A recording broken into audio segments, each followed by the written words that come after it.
Good evening and welcome to the Monday, February 13th, 2023 open session meeting for Kent County Public Schools. The first item on our agenda this evening is to approve the agenda as presented. Do we have a motion to do so? Before we approve the agenda, I'd like to request that we move an item. I need to leave a little early tonight. So I was hoping that under Administrative Services, item 9G, which is the nomination and vote for CAC chair and co-chair, if we could move that to the top of Administrative Services, so it would be 9A. Okay, we would accept a motion. I make a motion that we move, it's item G, right? Yes. Up to the top of, underneath Administrative Services. You say G or And approve the agenda. Move G to the top. And approve the amended agenda. Okay, we have a motion to move 9G, the Citizens Advisory Committee, chairperson and vice chair, up to 9A, which would start off section 9. Do we have a second? A second. We have a second by Mr. Rhodes. We have the motion by Ms. McGee. Are there any additional comments or questions? Hearing none, we'll go ahead and call for the vote. All those in favor? Aye. Aye. Opposed? Hearing no opposition, the motion passes with the amendment to the agenda. Thank you. The next item on the agenda is to move into closed session. The Kent County Public Schools Board of Education members, this board, Dr. Karen Couch, the superintendent, Mr. Dan Hushin, supervisor of human resources, and Adam Constas, legal counsel, and Gail Manley, executive assistant to the superintendent, will move to closed session under general provisions, Article 3-305B. Section 1, the topic is applicants for new hires, resignations, volunteers, transfers, extra pay, extra duty, and any other personnel matters. The reason for that is in taking it to closed sessions, public discussion of applicants and employee names and personal information could discourage people from working for the board and contain sensitive personal and biographical information. Personnel information is protected from disclosure under the MPIA. Section 7, to consult with legal counsel on the Open Meetings Act, appeals process under KCPS procedures, and mass tort action litigation. The reason, substance of discussion is protected by attorney-client privilege. Section 8, to consult with legal counsel and or consultants to obtain updates and advice regarding pending or potential litigation. The reason for this, substance of discussion is protected by attorney-client privilege. And Section 9, discussion of ongoing negotiations with Kent County Public School bargaining units. The reason for this is to maintain the integrity of the collective bargaining process. Do we have a motion to move into closed session? I'll make a motion to move into closed session. We have a motion to move into closed session by Ms. Sullivan. Do we have a second? I'll second it. We have a second by Ms. Dorsey. Any further comments or questions? Hearing none, we'll go ahead and call for the vote. All those in favor? Aye. Aye. Opposed? Hearing none, the motion passes. We will return at approximately 6:30 p.m. into open session again. Thank you.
Second portion open session meeting for the Monday, February 13th, 2023, Kent County Public Schools Board of Education. The first item on the agenda in Section 3, as I call this session open and to order, is to report on closed session. The Kent County Public Schools Board of Education members, this board, Dr. Karen Couch, the superintendent, Mr. Dan Hushin, supervisor of human resources, Adam Constas, legal counsel, and Gail Manley, executive assistant to the superintendent, met in closed session under General Provisions Article 3-305B. Section 1, the topic was applicants for new hires, resignations, volunteers, transfers, extra pay, extra duty, and any other personnel matters. The reason for a closed session: public discussion of applicants and employee names and personal information could discourage people from working for the board and contain sensitive personal and biographical information. Personnel information is protected from disclosure under the MPIA. Section 7, consult with legal counsel on Open Meetings Act, appeals processed under KCPS procedures, and mass tort action litigation. The reason for closed session: substance of discussion is protected by attorney-client privilege. Section 8, consult with legal counsel and/or consultants to obtain updates and advice regarding pending or potential litigation. The reason for closed session: substance of discussion is protected by attorney-client privilege. And Section 9, discussion of ongoing negotiations with KCPS bargaining units. The reason for the closed session: to maintain the integrity of the collective bargaining process. This session was for information and discussion purposes only. No action was taken. Personnel actions will be voted upon by this board after the superintendent's report this evening. Before I do move forward into the Pledge of Allegiance, I just want to know, prior to going into closed session, in Section 9, the agenda was amended, where the ask was to move the Citizens Advisory Committee chairperson and vice chair from 9G to 9A, and that was voted upon and approved. Mr. Wallace, would you be able to take us to the Pledge of Allegiance, please? I pledge allegiance To the flag of the United States of America and to the republic for which it stands, one nation, under God, indivisible, with liberty and justice for all. Thank you. The next item on the agenda is the approval of minutes, the January 9th, 2023 open session meeting. The administration is recommending approval of these minutes as presented from the January 9th, 2023 open session meeting. Do we have a motion to approve?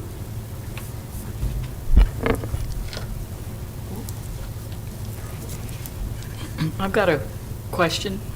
So on action minutes, I think it's on the second page about approval of the minutes of the December 12th open session meeting, we've got Mr. Rhodes and Ms. Dorsey voting yes. They weren't members of the board yet.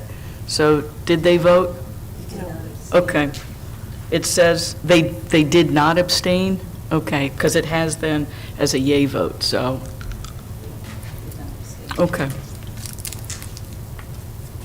Okay, we're looking for a motion to approve. I'll make a motion to approve. Ms. Sullivan has the motion to approve the minutes as presented. Do we have a second?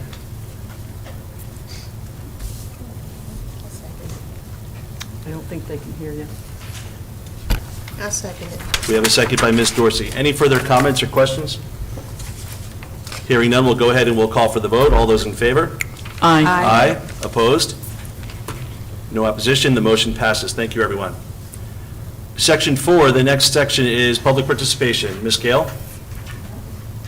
Okay. We'll move right on to the superintendent's report. Dr. Couch. Okay, thank you, President Getz, members of the board. Saturday, on February the 11th, the board and I were invited as special guests for the Frederick Douglass Day of Acknowledgement that was hosted by the Bayside Hoyas, Executive Director John Queen. It was their 10-year anniversary. I would like to congratulate Pastor Leon Friesen, Ruth Shogay, Lamont Cook, and Washington College student Megan White for their recognition awards. It was really quite a nice event. I didn't realize that we were going to get a full concert from Karen Somerville and yeah, so it was very nice, and we were honored to be invited. We did, John Queen did follow up with a very nice email thanking us for our time. It was a long event, but it was very nice, and it was very well received, I thought, by the board. And I want to thank everyone for attending. I do have some exciting news that we applied for a grant to replace all the lights in Trojan Stadium, and we were notified that that grant was approved. So we will be replacing all of the lights on the field with LED lights. So there have been some dark spots on the field that have been a problem for so long. So Mr. Kirby, he's in the audience tonight, but he will be bringing forth a recommendation, and we'll go out to bid so that we can get those lights replaced. We don't know exactly when they will be replaced, but certainly it will happen before football season begins next year. I would also like to congratulate Jessie McGee. She's a Galena teacher for receiving a mini grant from the Maryland Retired School Personnel Association. They received about 100 applications, and her application was approved for her Watch Me Grow project. There were 12 mini grants that were awarded, and she was one of them. So it's a pretty exciting thing for her to be representing Kent County. She will attend a luncheon, and she'll get to describe how her mini grant will positively impact students. I think it would be nice for her to come and share that information with us as well. I wanted you to get this on your calendar. The ASMEC 2023 Leadership Conference is scheduled to be held on Thursday, June the 22nd at Chesapeake College. I'll have more information for you, but I thought you might want to put it on your calendars for save the date. The Blueprint Implementation Plan, we're busily working on that. We expect to have the plan to you by February the 22nd. In order for us to orient the board members on how to navigate the plan, because it's an interesting way in which we have to submit the plan. And I think if I just sent it to you, it might be difficult for you to figure out how to navigate through that plan. So we would like to schedule virtual meetings in groups of 2. So it'd be 2-2-1. And we're scheduling those meetings on the 23rd. You should have received an email from me with an outline of all of the possible times that you could sign up for. And if you'll send me an email, we'll get you signed up for that. Karen Carty, our KCPS Teacher of the Year, was honored to represent Kent County Public Schools as the VFW and Auxiliary Middle School Teacher of the Year for the state of Maryland. So we are really thrilled that she was acknowledged for that, and she submitted her application and was notified that she will receive this recognition. So that was really nice as well. May 1st, we have a budget hearing conflict with the Bayside Conference Senior Scholar Athletic Banquet. And so I can either do one of two things. I can send somebody in my place. I've not missed one of those athletic banquets since I've been here. I would like to attend, but I understand if it's not going to really fit into our schedule of events. We can either reschedule the budget hearing to a different night, or I can send somebody in my place.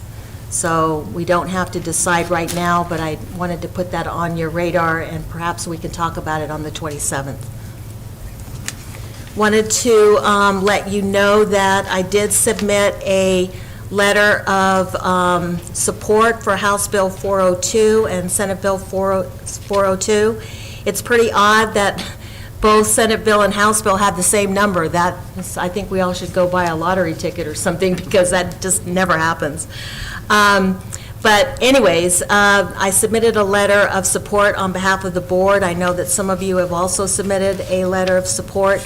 The bill was amended by Senator Hershey and also Delegate Jacobs. They did remove some language in the bill itself.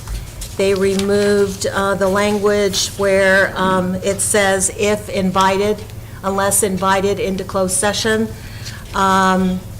the student board member would be allowed into closed session. That was taken out of the bill, and now the bill reads, the student member will not be allowed into closed session.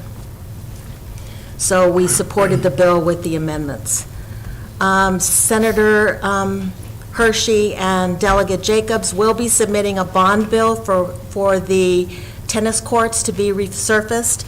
He did indicate that he has not dropped the bill yet, but the initial quote that we got for repair and for replacement of the tennis courts was about $406,000.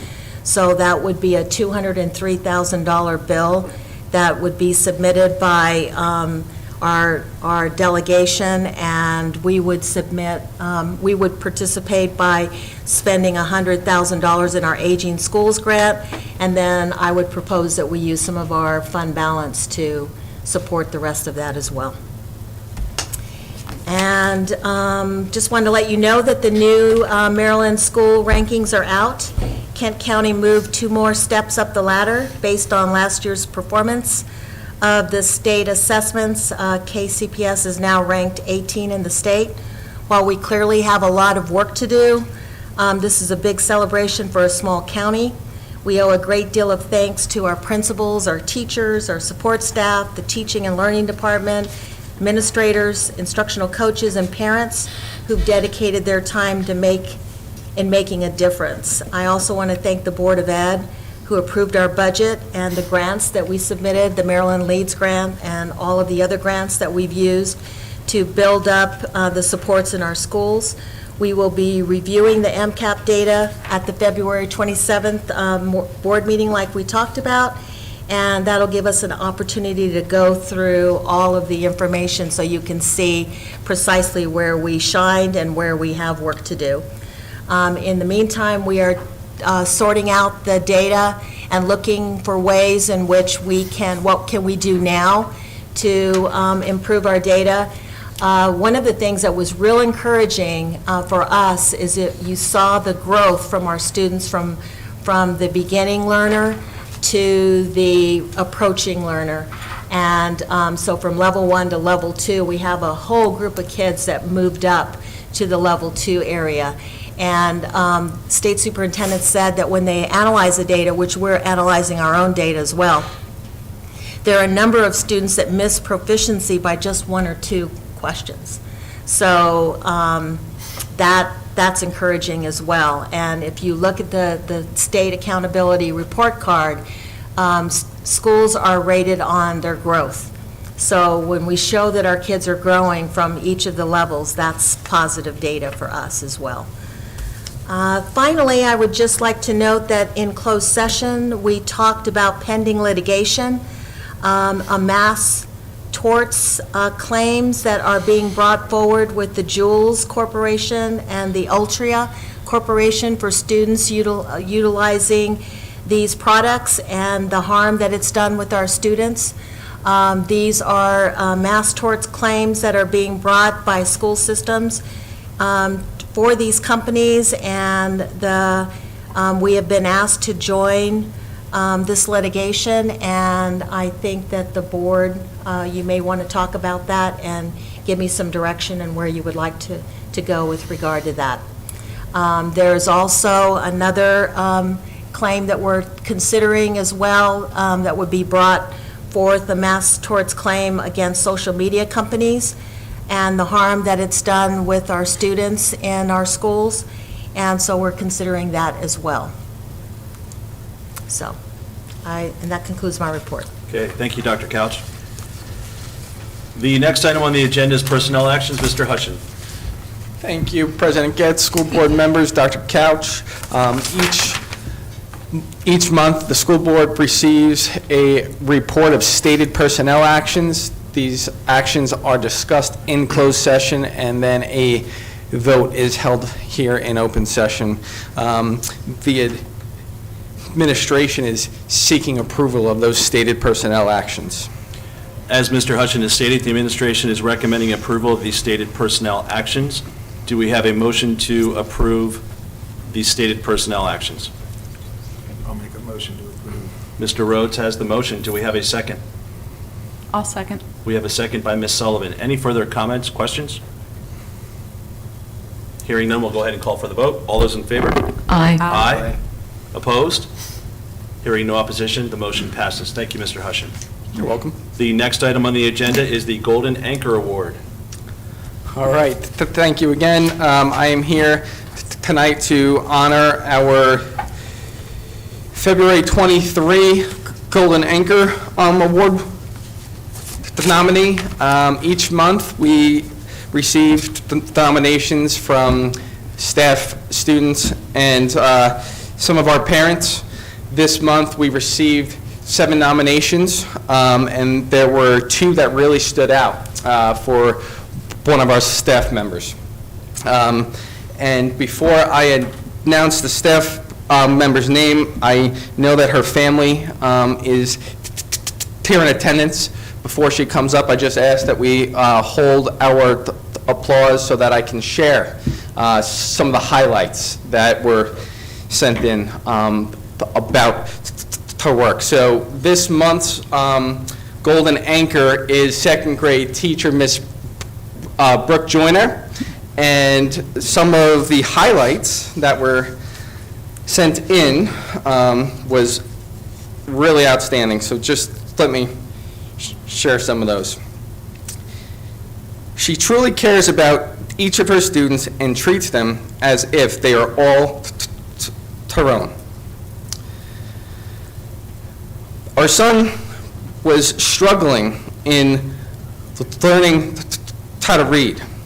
He said it was extremely boring, but now he is reading every single night. And when we asked him, he said it was because the teacher made it fun. She always makes our son feel safe. She is not just setting our students up for success at the next grade level, but she is setting them up for their entire future. She has a lasting impact on all students. If you could please join me in honoring Miss Joyner, and please come up here with your family and accept your award.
Congratulations. Okay, thank you. The next item on the agenda is special request, Bill Arrowwood.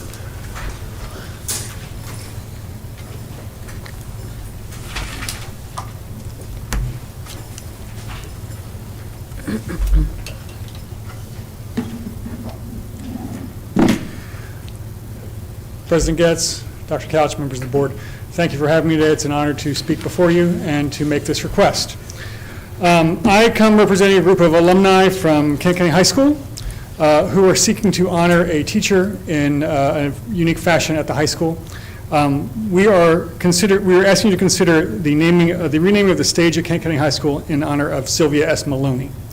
Mrs. Maloney served the students of Kent County High School for over 30 years and inspired many with their first introduction to the theatrical arts, many of which went on to make it a lifelong passion and career. We would also submit that Mrs. Maloney's impact continues not only for the students at KCHS, but she is still actively engaging student dramatic arts in Kent and Queen Anne's County at Churchill Theater. So even after 30 years of teaching drama, she continues to inspire drama and theatrical arts in our community. We really believe that, and I'm here because I really believe that we should honor the people that are worth honoring while they are here with us to honor them.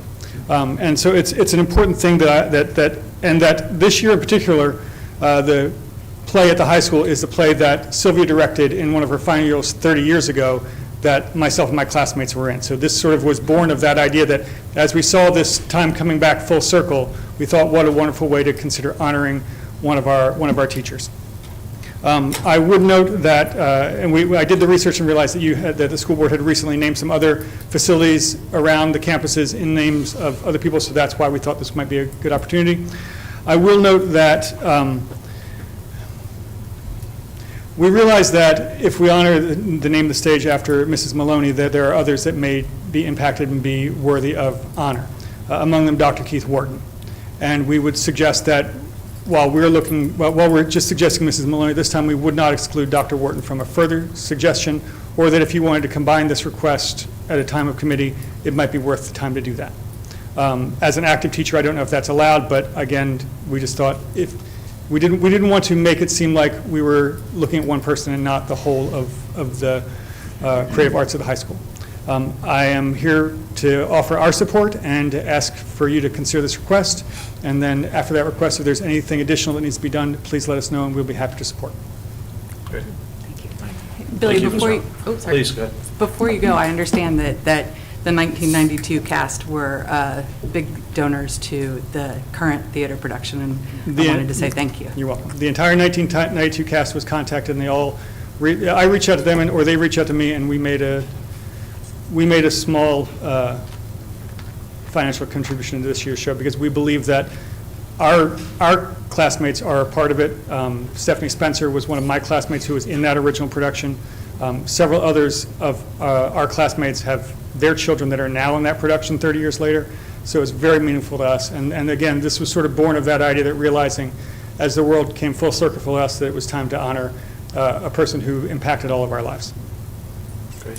Thank you. Thank you. Thank you, Mr. Elwood. So if I might just add to that, just so that you're aware, we do have a policy with regard to naming and renaming of facilities.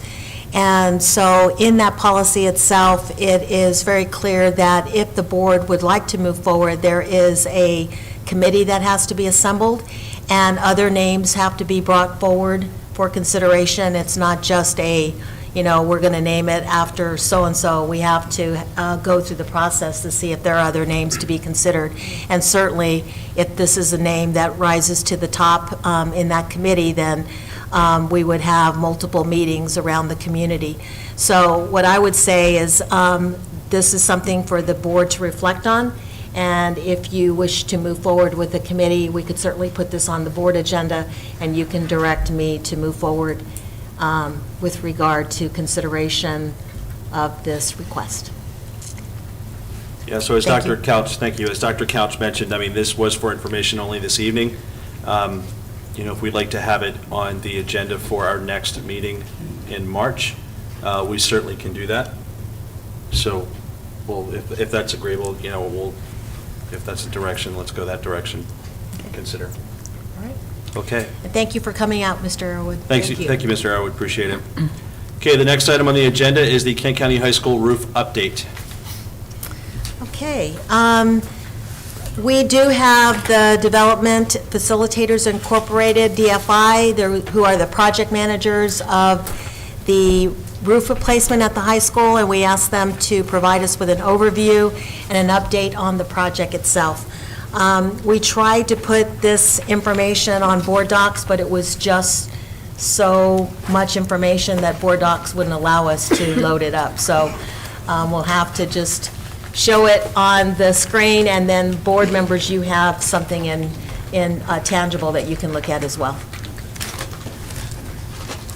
Thank you for the invitation.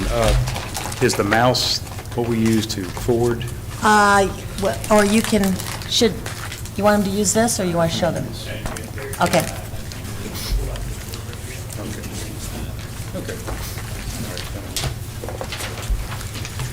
Well, again, thank you for inviting us tonight. Good evening. I'll go through a little bit of preliminaries here, but you see before you the team that's helping with the project management for the Kent County High School roof replacement, and we'll talk a little bit about what's going on.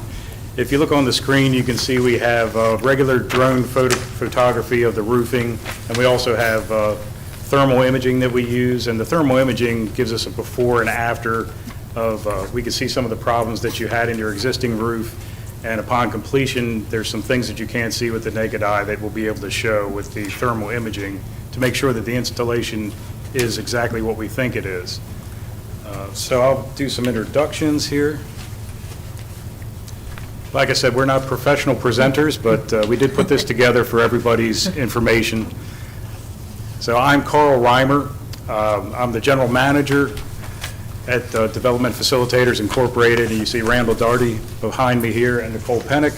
Randall is the senior project manager, and Nicole is the assistant project manager.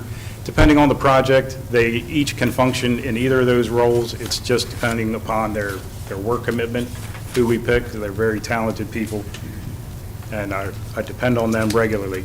My role is more oversight, so we meet once a week to go over the project, any kind of issues we may have, and if we have some issues that need further investigation, we'll meet more frequently, but usually it's very informal in those cases. So I'll give you a project overview here.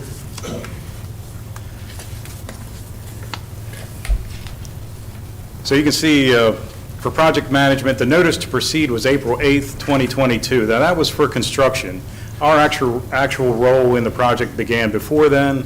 We were there during, toward the end of Garland Roofing, who's the manufacturer of the products that are being used, helped with the design, and we came in, I guess, what did you say, like 70%, 80% design? So we were able to take a look at things and do a constructability review that helped with some of the recommendations that we made.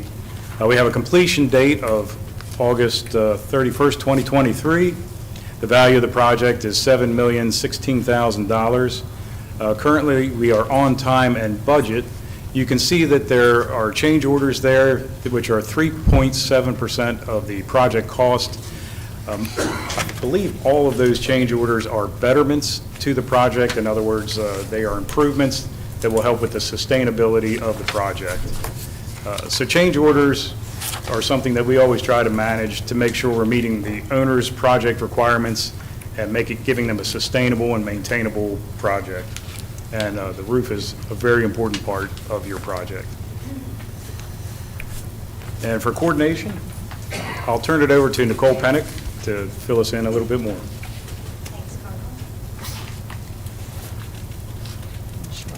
Thank you, Carl, and thank you, everyone, for having us over this evening to explain what we're doing at the Kent County High School. I'll go ahead and talk about coordination as soon as I can. There we go. So as we know, on any project, communication is key. So we implemented very early on the communication protocols for the project, and all communication through the manufacturer/design, Garland, Kent County Public Schools, as well as the contractor D projects. That's all facilitated through DFI, myself and Randall, so that it all becomes part of your end project record. So that any direction that's given or any revisions that may be made on site, you guys will have at the end of the project is for record and for maintenance. We've worked really closely with Cray and his team at Kent County High School. The maintenance staff have been awesome to work with. They're really great about helping us coordinate school breaks. So if we have a winter break and we have a small portion of the school that we could probably get demoed and start to put back before students come back, that's really good knowledge to have. So the communication and coordination, extracurricular activities you can see there. So a lot of the demo work and the big pieces of it we do when the schools are out for the summer break. But we do have the understanding that you do have fall sports and students start to come back and staff starts to come back before that actual first day of school. So we put all of that into our planning efforts, our scheduling, to make sure that we get the best use of your time as well as our time and make sure that we give you a completed project that is by contract and within the schedule. I mentioned the coordination. So as Carl mentioned, we did come in about 70%, 80% of the design, so we were able to offer our engineering assistance and insight, reviewing the design to date, doing a pre-construction walkthrough on the roof. Randall will talk about that more, but we've noticed that there was excessive amount of roof drains, so that was something that we could save you cost in, as well as the long-term life of the project.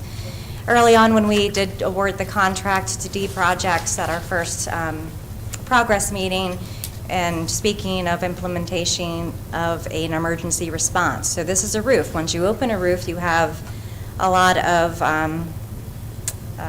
can't find the word, but you're at risk of getting wet on the inside of the building, and nobody wants that, especially when school is in session. So we made sure to have an emergency response plan implemented before construction would even start. As far as remediation, we worked really closely with the contractor. If we did have a roof leak in a heavy rain event or a heavy rain-wind event, the contractor was really good about, because we had those proactive measures in place, being on site within 24 hours to make sure that any issues were remediated. And I'll go ahead and turn it over to Randall now to talk about the management approach as well as the betterments. Good afternoon. I'm Randall Darty. I'm the project manager with DFI. Part of our management approach that we did, we call it the value added. So we were able to be brought on early on in the beginning, which allowed us to do a constructability review to assess any potential issues or outcomes that may arise. We were also there to be a part of the award recommendation when the bidders come in, to focus on the bidders and to assess any bidders that were not qualified to come to the decision to award the project to D projects. Over the course of this, we also hyper-focus on safety, so we're very safety conscious. And that goes into protecting the assets too. So it's not just the safety of the general contractor, it's the safety of the facility, the students, the staff, and all those involved in working in the project. As you see some of these videos and pictures, the video you've seen before was the existing roof. As you see some of these pictures as we're going, you're starting to see the betterments. So you can see that in some of these with the thermal inspection. So that wall right there has been sealed, and that was the brick point up. And that goes into some of the betterments. So as we go for our quality assurance, as Nicole and Carl mentioned, we try to take a proactive action response to everything, to be on top of anything. So moving forward, we can mitigate any risks, such as when Hurricane Ian came through, we could come up with a proactive plan to minimize any damage caused by wind, rain. That way nothing was permeating into the school itself to cause minimal damage. As we move forward, we continue to hold bi-monthly meetings, which allows us to have in the field quality controls. So we walk the site, we see the site, and as we go through, it allows us to make expert recommendations as we go through for betterments, which we've done, of course, throughout the course of it. So some of the betterments that we've done, for example, is the auditorium wall. So this wall had the brick facade that had gotten moisture behind it and frozen. So in lieu of going through, pulling the brick down, repointing everything, at a cost of $336,000, we got with the general contractor, made the decision to encapsulate the wall, seal everything, and cover it with a metal wall panels. So not only is it more aesthetically pleasing, and now it matches all the colors, the darker blue, which are the Kent County school colors, it also created a savings worth of $177,000. The second better example, which Nicole talked about, was the extensive roof drains. When we got up there, we noticed that there was an overabundance of roof drains throughout the whole entire roof. We were able to mitigate and lower the number of roof drains, which lowers your maintenance cost and increases your life cycle maintenance because it limits the penetrations allowed into the roof and the structure. So some of the other additional betterments we've done were the chimney modifications. If you notice some of the older pictures before, all you've seen was block and brick and they were not sealed. So we've come through, and within the coming weeks, they're going to be fully wrapped and encapsulated. The ones above the boilers will have an elevated chimney, so that'll lower any penetrations you have, which will give your roof, your boilers, your flue piping a much longer sustainability. We've also taken the radio cable tower trays for the active radio system that you have, and we've got with the contractor and designed a wire chase that runs underneath the gutters that blends in with the gutters, so it's all a nice seamless flowing look, which in turn adds life cycle management to your radio towers, to your gutters. It allows for no permeations through anything. In addition to, we added the canopies and putting a pitch to the canopies, which also matches the color of the new parapets and the walls, to create a much more aesthetically pleasing end result. And now I'll turn it back over to Carl Reimer. So we're excited to see how everything comes out in the end. We're confident, based on the experience we've had so far, working with the contractor and working with Garland and working with Cree. If you look at our costs, just to talk about the return on investment a little bit, we're less than 1% of the construction value, and if you look at some of those, the brick repointing and the savings that we're able to have by using the wall panels, the metal wall panels, instead of repointing all the brick, just to give you some perspective, our total fee for this team that you see before you is a little bit under $70,000. So it is a good return on investment for the Kent County school system. We want to leave you with that. And if you have any questions, we wanted to leave it open just in case you had any questions of our technical team. Any questions? I have a few questions. First of all, I do like that membrane you put on there because that's a double, you're going to put glue, metal on the outside of that. That's a double protection. That's really good. What is the lifetime of the roof? I mean, in 15 years, if we start having leaks, are you going to fix it, or do we have to pay for that? So your roofing system comes with a warranty, and the minimum warranty that comes with a roofing system is 35 years. This roof is a little different because this one's done directly with the manufacturer. The manufacturer is the one supplying the materials. They did the design. Off the top of my head right now, I cannot remember the exact length of time, but it's in excess of 35 years. Okay. So the other question, maybe this is for Mr. Getz. I've talked to some other communities around here where they let board members go up and look at the roof. Are we allowed to do that? Do we have to go through you, Mr. Getz, or you get a tour?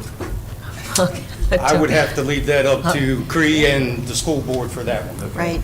So the first thing that I would say is I'm not sure that board members are covered under workers' comp. That would be a question for Mr. Constas.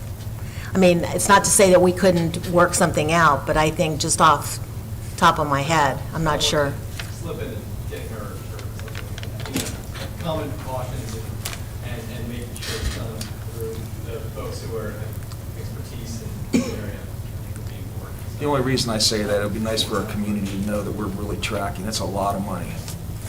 So, I was going to say, that's part of the reason we use the drone program, so we can get photos of the roof so that you can see what's up there. We have, in our proposal, I think we have 8 drone flights scheduled, so 4 for the first half that we've completed. I think we've done 4 flights now, and we'll have 4 more flights for the continuing sections. That allows you to see the completed portions and the process. There's a roof hatch, you have to climb the ladder, so maybe some basic safety instruction would be in order, but we'll leave that to others. Yeah, just to respond directly to the question, I would defer to the administration and legal, because deciding as to whether a board member goes on the roof is out of my responsibility, so. We would love to see you there. So what would we need to put in place? Sounds like I'll connect with Craig, what sort of safety precautions we can put in place, and perhaps just a standard waiver, just we'll check to make sure our insurance coverage is in place. Take all the safety precautions to avoid an accident. Right. I'll sign something, I don't have a problem. Can we get a tether and a parachute? Yeah, right. One of those balloons. Right. And then, And then we just have to make sure, I mean, obviously, we wouldn't want you up on the roof by yourself. oh, no, I would, no. So it would have to be something that we would work with our project manager to make sure that that is an acceptable timeframe. Ms. Sullivan, did you have a question? No, actually, I was going to ask about the lifespan of the roof as well, and then also about the facade. I live in Wharton, so I drive by the high school all the time, and I was wondering if that was going to be the final look of the facade. So, thank you. Are there any Okay. additional questions, folks? No, I would like to thank our project managers. I mean, this is an additional cost. This is something, you know, we have our contractors that are doing the work, but we don't have the expertise internally to track this project, so that's why we hired our project managers to do that for us. and I think that they've been very responsive to our requests.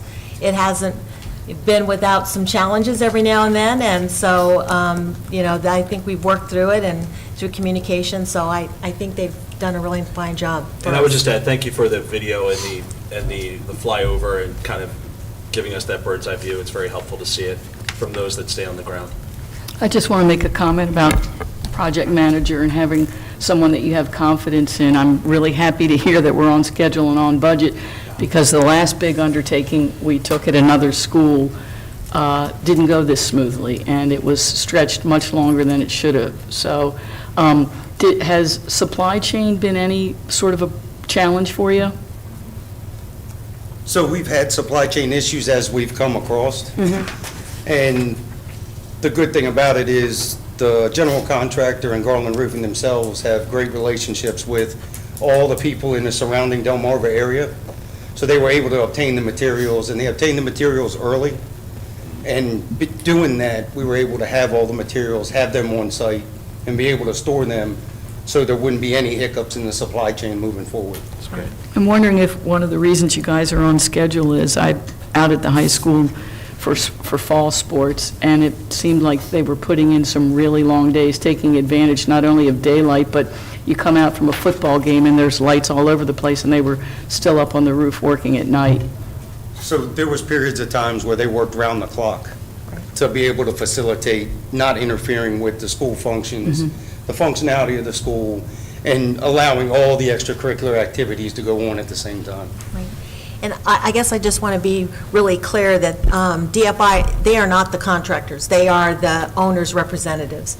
So they make sure that the contractors are doing what they said they were going to do through the construction project. So they are our eyes and ears on the project. They're making sure that everything is being done to spec as we noted in the bid process. So they basically work for us. So thank you. Thank you. Great, thank you, folks. Thank you. Appreciate it. Okay, the next item on the agenda is the MOU for Town of Chestertown and KCBOE. Okay. You have before you a copy of the memorandum of understanding that we presented to the town of Chestertown with regard to the former, for the playground equipment at the former Wharton Elementary School. We presented it to the town of Chestertown and also to Bill Ingersoll. They reviewed it and they signed it, and so it's a matter of bringing it forward to the Board of Education to sign this memorandum of record so that, memorandum of understanding, so that they can move forward in taking the playground equipment that is located at the bus depot. So my administration recommends the approval of the memorandum of understanding as presented. Okay, this is an action item. The MOU Town of Chestertown and KCBOE. Administration is recommending approval of the memorandum of understanding between the Town of Chestertown and the Kent County Board of Education for transfer of the playground equipment located at the former Wharton Elementary School. We're looking for a motion to approve. I'll make a motion to approve the MOU. Ms. Sullivan has the motion. Do we have a second? I'll second that. We have a second by Mr. Rhodes. Any further comments or questions? I wonder that once we strike this MOU, do we have a time frame of when No, it would get No, start I working? think they're, at this time, trying to figure out where they're going to move it to. And then the plan is to probably in the spring sometime, make that decision and then move it.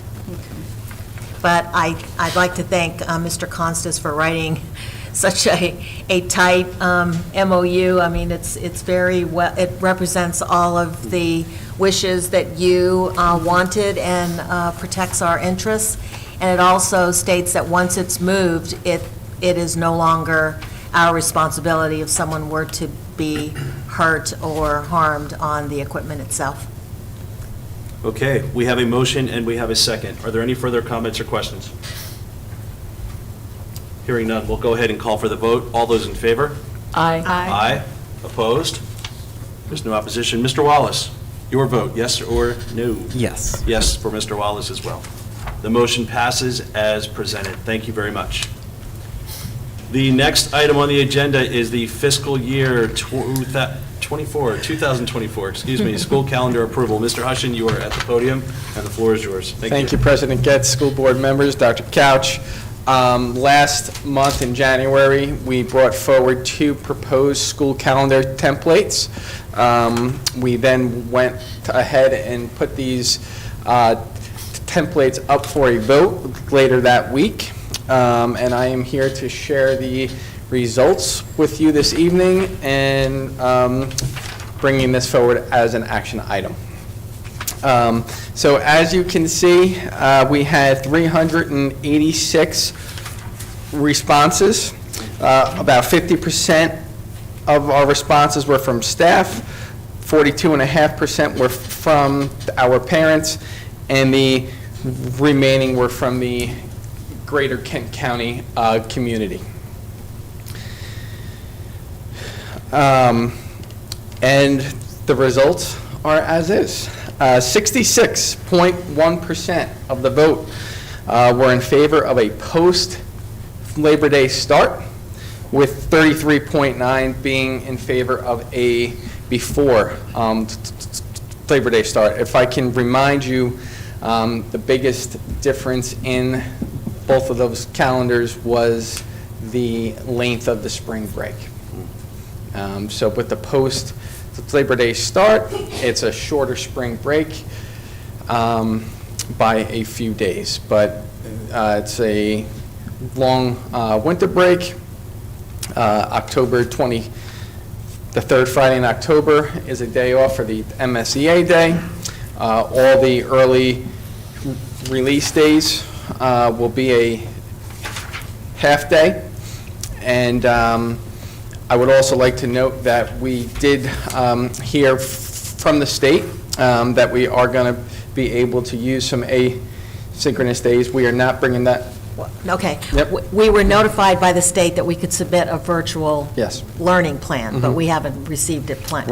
the approval. But what we would like to do is, once we get that, get that approved, we would position them in the same manner that we did this year to try to lengthen some of the breaks for the students. So we'll have to bring those changes back once that plan is approved. Just as far as what we've done, obviously the number of votes was a little bit less than what we had last year, but this has been up for longer than a month. Dan did a wonderful job getting it out on Facebook, on our app. It is front and center on our school website. We've had lots of internal emails that were sent out. So, are there any questions? I don't have a question. I just wanted to say thank you for including the end-of-term dates on these versions. I appreciate that. And I do have to give a big shout out to Miss Gail Manley. She works all the magic behind the scenes on putting all that info into a very small space on that template. It's tiny, but it's there. So this is an action item, and Mr. Hushin, the administration has not provided a recommendation because this is our vote for the Board of Education, and we have 2 options in front of us. I'm certainly not looking to rush a decision, but if there are no other questions regarding the calendar, or both options, I would absolutely entertain a motion to approve a calendar and would ask that you submit your motion signifying which you would like to have approved. I'll make a motion that we go with the post-Labor Day start. I think one of the most compelling reasons, twice as many people have voted for that as for the pre-Labor Day.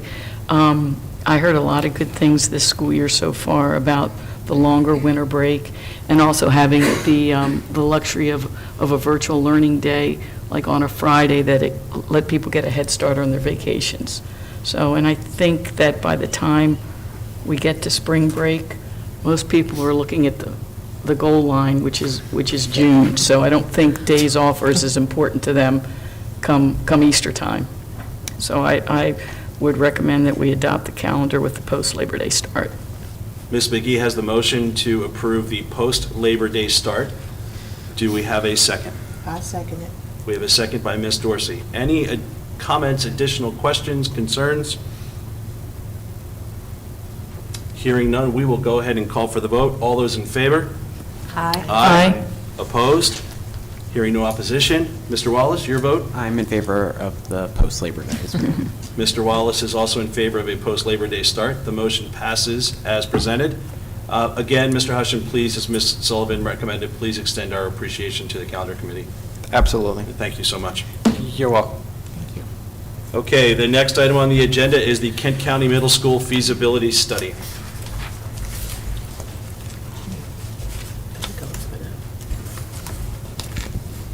Good evening, President Getz, Dr. Couch, members of the board. I'm here tonight to bring forward our request for approval for the feasibility study for the Kent County Middle School Modernization Project.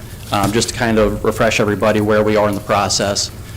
Through our extensive community listening sessions, it was brought forward that it was everybody's preference to do a feasibility study to kind of give us a better idea of what exactly we were looking at with our 5 options that we had narrowed it down to. And just to remind everybody, those 5 options at this point in time are to renovate the current middle school, to replace the Kent County Middle School at the current property in Chestertown, to replace the Kent County Middle School at an alternate property in Chestertown that's to be determined at a later date, or replacement of the Kent County Middle School out on the Wharton campus and a middle school, a combined middle high school out on the Wharton campus. At the end of December, we had put it out for a request for qualification, which is a little bit different than what we typically do. This allowed us to really gather the information and review it very deeply before we move forward into bringing cost factors into the equation. A lot of times, we take those things seriously, but a lot of times, cost really drives at the end of the day, what we can go with. Not necessarily the case with this one. As everybody knows, this project is incredibly important to Kent County. We wanted to make sure that we weren't, cutting any corners. We wanted to do our very best to make sure we are looking into every option with as great a detail as we possibly can. So those responses were due back at about the middle of January. We had a committee of 8 members review all those submissions. We had 6 total submissions. Only 5 were ended up deemed responsive. And how we did it was, instead of having every committee member review every single proposal from top to bottom, we sectioned out the proposal into 8 different sections. So that way, each committee member was assigned a section, and they were comparing direct apples to apples without allowing any other portion of the submission to come into their way of thinking. So that way, it kept everybody as objective as we possibly could be. And I think that approach really yielded great results, and I'm glad that we approached it that way that we did. So of those 5 firms, we narrowed it down to a final 3, which then we submitted bid proposal forms to. Those 3, sorry, I skipped a section here. We also, after the request for qualification, when we had narrowed it down to 3 prior to sending them a bid form, we actually held formal interviews with all 3 of them to really have them present to us, what their plans are, all of their past experience. I think that all 3 of them did a phenomenal job of showing their experience and expertise. All 3 of them have had a lot of experience on the Eastern Shore doing feasibility studies, which was one of our biggest things going into it. We wanted to make sure that, we're in a different area on the Eastern Shore. So we wanted to make sure that whoever we were bringing on board was aware of some of the challenges that we have on this side in terms of, supply and material accessibility with our geographical location. So once we deemed those 3 firms, responsive and qualified, we had given them a bid form, leaving us to a recommendation to bring forward Crabtree, Rohrball, and Associates to perform the feasibility study for the Kent County Middle School Modernization Project. Can we ask some questions? Please. So, I've heard of two of the three. I haven't heard of the GWO Architects. And Becker Morgan's pretty well known throughout the state, and they do some pretty big projects. Where is Crabtree, Rohrbach and Associates? Where are they based So out of? they're based out of Pennsylvania, and they Okay. were actually the architect on the Galena project. So Okay. they have worked with Kent County Public Schools in the past. And Becker Morgan has also worked with Kent County Public Schools in the past. GWWO, we have not personally worked with at Kent County Public Schools, but they have done a number of other projects on the primarily lower eastern shore is where a lot of their projects have been based. And I do think, I'm not positive, but I think that Crabtree, CRA, is also working with the county on their public safety building I think as that's well. correct. Okay. So in addition to the $48,000 difference in the fee, what other criteria led you to recommend CRA? So we, at the end of the day, cost, it wasn't our deciding factor, but it Okay. was a factor. This is a project that, we've explored avenues in terms of how we were going to, pay for this feasibility study to be done. So at the end of the day, our direct comparison with our project selection committee, everybody was fairly close in terms of how we deem their, qualifications. So, we were going to be happy with any of the three, Right. depending on, obviously going into that cost determination. And then, like I said, at the end of the day, cost does end up playing a small factor. Yeah. When I think about the Galena project, I think about all the hiccups. Sure. And how much longer it took that project to finish. How much of that was the responsibility of CRA, and how much of it was things that were out of their control? It was a multitude of factors. I wouldn't put much of it onto CRA personally. And this is just Unfortunately, a it was- feasibility study. It's not like we're Exactly. awarding a contract Exactly. to them They're for not doing the construction. design. Yeah, okay. But yes, with Galena, we had some, obviously, Significant the pandemic hiccups, hit, yeah. and so we had some unforeseen circumstances. And I would then- say, just from my perspective and going to all of the construction meetings that we had, a lot of it had to do with our contractor, in terms of making sure that there were supply issues, there were issues with the HVAC, and there were issues where we had damaged HVAC, and we were trying to recover from that. There were some significant contractor issues that we had to deal with. Yeah, And I think yeah. CRA was very good at helping us to try to resolve those issues Yes. that we and- had with the and contractor. To kind of circle back, in terms of the issues, very few of them were in terms of design issues, Okay, essentially, yeah. to the And like I project. said, I do understand it's Sure. not the actual construction, it's just that project didn't go smoothly. Sure. So when we first started talking about doing the feasibility study, we did talk about how we would pay for it and what the cost would be. And at the time, there was the potential that the state might kick in 50%. Right. Is that still an arrangement we are anticipating? Right. We had a chance to talk with the Build to Learn, the individuals from Build to Learn, and they gave us some assurances that they would participate in this project. 50% would come from the state. And so our recommendation would be that we pay for the 50% out of our fund balance, and then the other come from the state. Great. Are there additional questions, comments? Okay, this is an action item. The administration requests favorable approval by the board to award the Kent County Middle School Modernization Feasibility Study to Crabtree, Rohrbach and Associates for $80,400. Do we have a motion to approve? I've got one more question, and it may be in the fine print. Is there a date when we anticipate we'd like to have the results of that study back? Well, the timeline is we're hoping is by June. Okay, gotcha, because I remember at one of our more recent school board meetings, May was the date thrown Yeah, out. May, June, I think it Okay. just depends upon when we can Okay. get Yeah, to it. they're going into it knowing that the process needs to be finished by our June board meeting. Okay. So we're Okay. hoping maybe we can get it done a little bit earlier, but they know, there is a hard deadline of when it's got to be done by. Thank you. Okay, is there a motion to approve the favorable approval? That was cool. I'll make a motion to approve the favorable. Thank you. Kind of the other way to get around it. Mr. Rhodes has the motion to approve. Is there a second? I'll second. We have a second by Ms. Sullivan. Any further comments or questions, concerns? Hearing none, we'll go ahead and call for the vote. All those in favor? Aye. Opposed? Hearing no opposition, the motion passes. Thank you very much. Appreciate it. Thank you. Okay, the next item on the agenda is reports. The first, Kent County Teachers Association. That Not is here. a no. Okay.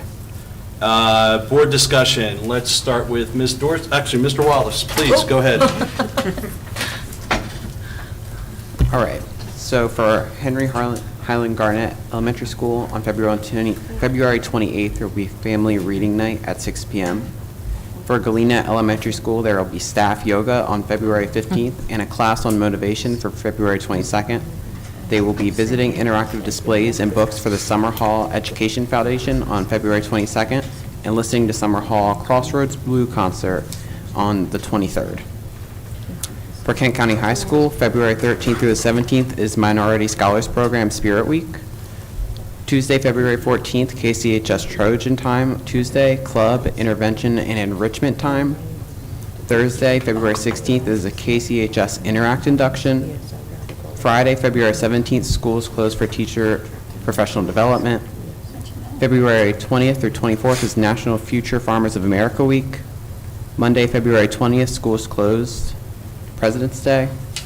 Wednesday, February 22nd, KCHS Black History Month celebration. Wednesday, also on the 22nd, will be the KCHS Minority Scholars Program induction. What is that? Friday, February 24th is the KCHS FFA Pep Rally, and also the banquet at 5 p.m. Tuesday, February 28th, there will be another KCHS Trojan Time, and on the 28th, there will also be the KCHS PTSA General Meeting Dodgeball at the YMCA at 7 p.m. Finally, on Wednesday, Thursday, and Friday, March 1st, 2nd, and 3rd, there will be the KCHS drama production, You're a Good Man, Charlie Brown. And I'm also looking forward to testifying on House Bill number 402 on Wednesday. And that concludes my report. Great. Thank you, Mr. Wallace. Ms. Dorsey? Yes, I would just like to mention that I attended and was a volunteer to the Washington College trip with Tyree Johnson. They have young African-American boys that are part of the pilot program, and it was a great success. It was a great success. They really enjoyed it. I enjoyed it myself. There's a lot of information. The boys were really enlightened. They were encouraged, and they learned a lot. And I really appreciate what that group is doing, and I just wanted to make mention of that. Thank you. Thank you. Ms. McGee? Yeah, Mr. Getz, Dr. Couch, and I attended the National Arts Honor Society induction about 10 days ago. It was a conflict with the senior night for the boys' basketball game. Otherwise, I'm sure Mr. Rhodes would have been there because his son Jack was one of the inductees. It was well attended. It was in the Tom McHugh Black Box Theater, and that really is a really nice, intimate setting, and it's really nice to have that. I've just got a couple of just bullet things to follow up on. I don't expect any decisions on anything, just want to put it out on the radar that things that I think we've promised that we would revisit. One is the overcrowding at Garnett. That merits another discussion. I know last year, by the time it came to us, it really was too late in the school year to deal with geographical boundaries, and I totally acknowledge we got a lot on our plate this year, the middle school, the blueprint, and just the day-to-day operations. But I feel like we made a promise, and I feel like we need to honor that promise. Now, whether that means we make a decision this year, I'm not obligating us to that, but I do feel like we need to talk about it again. One of the things that I think was mentioned last month was a grant that was going to allow us to buy the bulletproof shields. Have we acquired those? Yes, they came in. They did? Good. Okay, are they just at the high school and the middle school? Because that's where we have the 2 resource officers. Okay, we got those. The last couple of days with Black History, we were at the event at Washington College, and as it was already mentioned, we got like an hour-long concert by Karen Somerville, Jerome McKinney, and Lester of Sumbarkan. And Kyle Hackett, who's also a Kent County High School graduate, has a show at River Arts, and it just reminded me that in 2018, we had our first induction of Arts Graduates of Distinction, and it was Ann Massoni, ironically, it was Kyle, and it was the 3 people from Sumbarkan. So that's been 5 years ago, and I think that maybe we should consider putting, start the process of getting another class in. I mean, it's not like we've only had 5 graduates Arts of Distinction, so just something that I'd like us to consider. That was actually kind of like a gala event. It was held on the 2nd floor of Sultana. At that time, Mayor Chris Serino was the auctioneer. A lot of student artwork was auctioned. We raised $7,500, and we had some really nice sponsors. Kent Cultural Alliance was one of them. So just something that I would like us to think about doing again. I don't want us to be one and done. I mean, we have a High School Athletic Hall of Fame, and I think we should recognize that we don't produce just good athletes. We produce accomplished performing and visual artists as well. And one last thing, not for tonight, but I was reading a story just over the weekend in the Washington Post about a teacher in Virginia who's taken upon himself to pay for the entire student meal debt of his school. So I'm curious, at the end of the school year, what kind of student meal debt we have, and just if that's something that we can address. I mean, actually, when he originally did a survey, it was like $1,700, but now it's turned out to be over $7,000, and he realized it was something way more than he could accomplish, so the community is pitching in. But I'm curious, with just 5 schools and the high poverty rate in our county, the number of kids who fall in between not qualifying for free and reduced meals and don't come from well-heeled families but have to pay for their own meals, and what kind of debt that raises them and might prevent them from getting a school meal. So I would like some information later on from our food service department on that. That's it. Okay, Thanks. Thank you. Mr. Rhodes? Thank you. First of all, I want to say that Frederick Douglass event was spectacular. It was really nice, the concert we had and the reception that we had and the folks that received their awards. It was just a wonderful event. I'm glad I was there. Also, Dr. Couch, congratulations on the lights in the stadium. I think we've been wanting those for years. That's really good.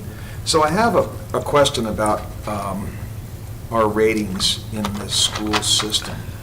Where did you, Dr. Couch, where did you get those from? Was that from the Digger Group? Or Yes. Okay, because I was looking at the, who is the local education agencies, the Maryland State Department of Education, are they involved with this or not? Because I've been looking at some of theirs, and they put us sort of near the bottom on a lot of these. I don't know how that rates with the Digger, but I just would like to know how you come up with all those. Right, and I think we can, when we go through the data on the 27th, we can show that. Okay. A lot of the information that was shared on MSDE, with MSDE, is they actually went by grade level, and yeah, you are correct, in some of the grade levels, we didn't do as well as other grade levels. But when you add it all together, then that is It what puts it comes, together. then that's what comes up with your rating. Another thing, thank you for that. Another thing is, as a new board member, I would like to be able to visit each school with the principal. I want to know everything about every school. So I would like that possibility. I don't know how I get that, but I've met all the principals before the election. I went out and met them all, but now I'd like to go back and walk through the schools and see what the schools are all about. The other thing is, I was looking at the board responsibilities, and I just want to let everyone know that we are here to set policies, we're here to enforce policies, and we're here to govern. And I just want to make sure that we adhere by that, because a lot of these policies are outdated. We're trying to redo them. We have like a reaction or proactive. I'd like to be a little proactive on some of these policies, because when things come up, it just, I don't know, creates some problems. I think in the last month, we've had 3 or 4 policies that we're redoing. And I understand, like Queen Anne's County, they have a 4-year rotating program, but I have a friend of mine who's an attorney for the Talbot County. He says they don't do it every 4 years. So I just want to know that that is followed, and I want to know how to go about doing that. So I think that's all, and I'm just grateful about the lights and, the sports program we have. And I just want to see our sports program really grow and thrive. So I don't know if Kerwin has anything to do to help out with that. I don't know if Kerwin has anything to do with the arts, but those are issues in our school system I'd like to see improved. So, thank you. That's all I have to say. Thank you, Mr. Rhodes. Ms. Sullivan?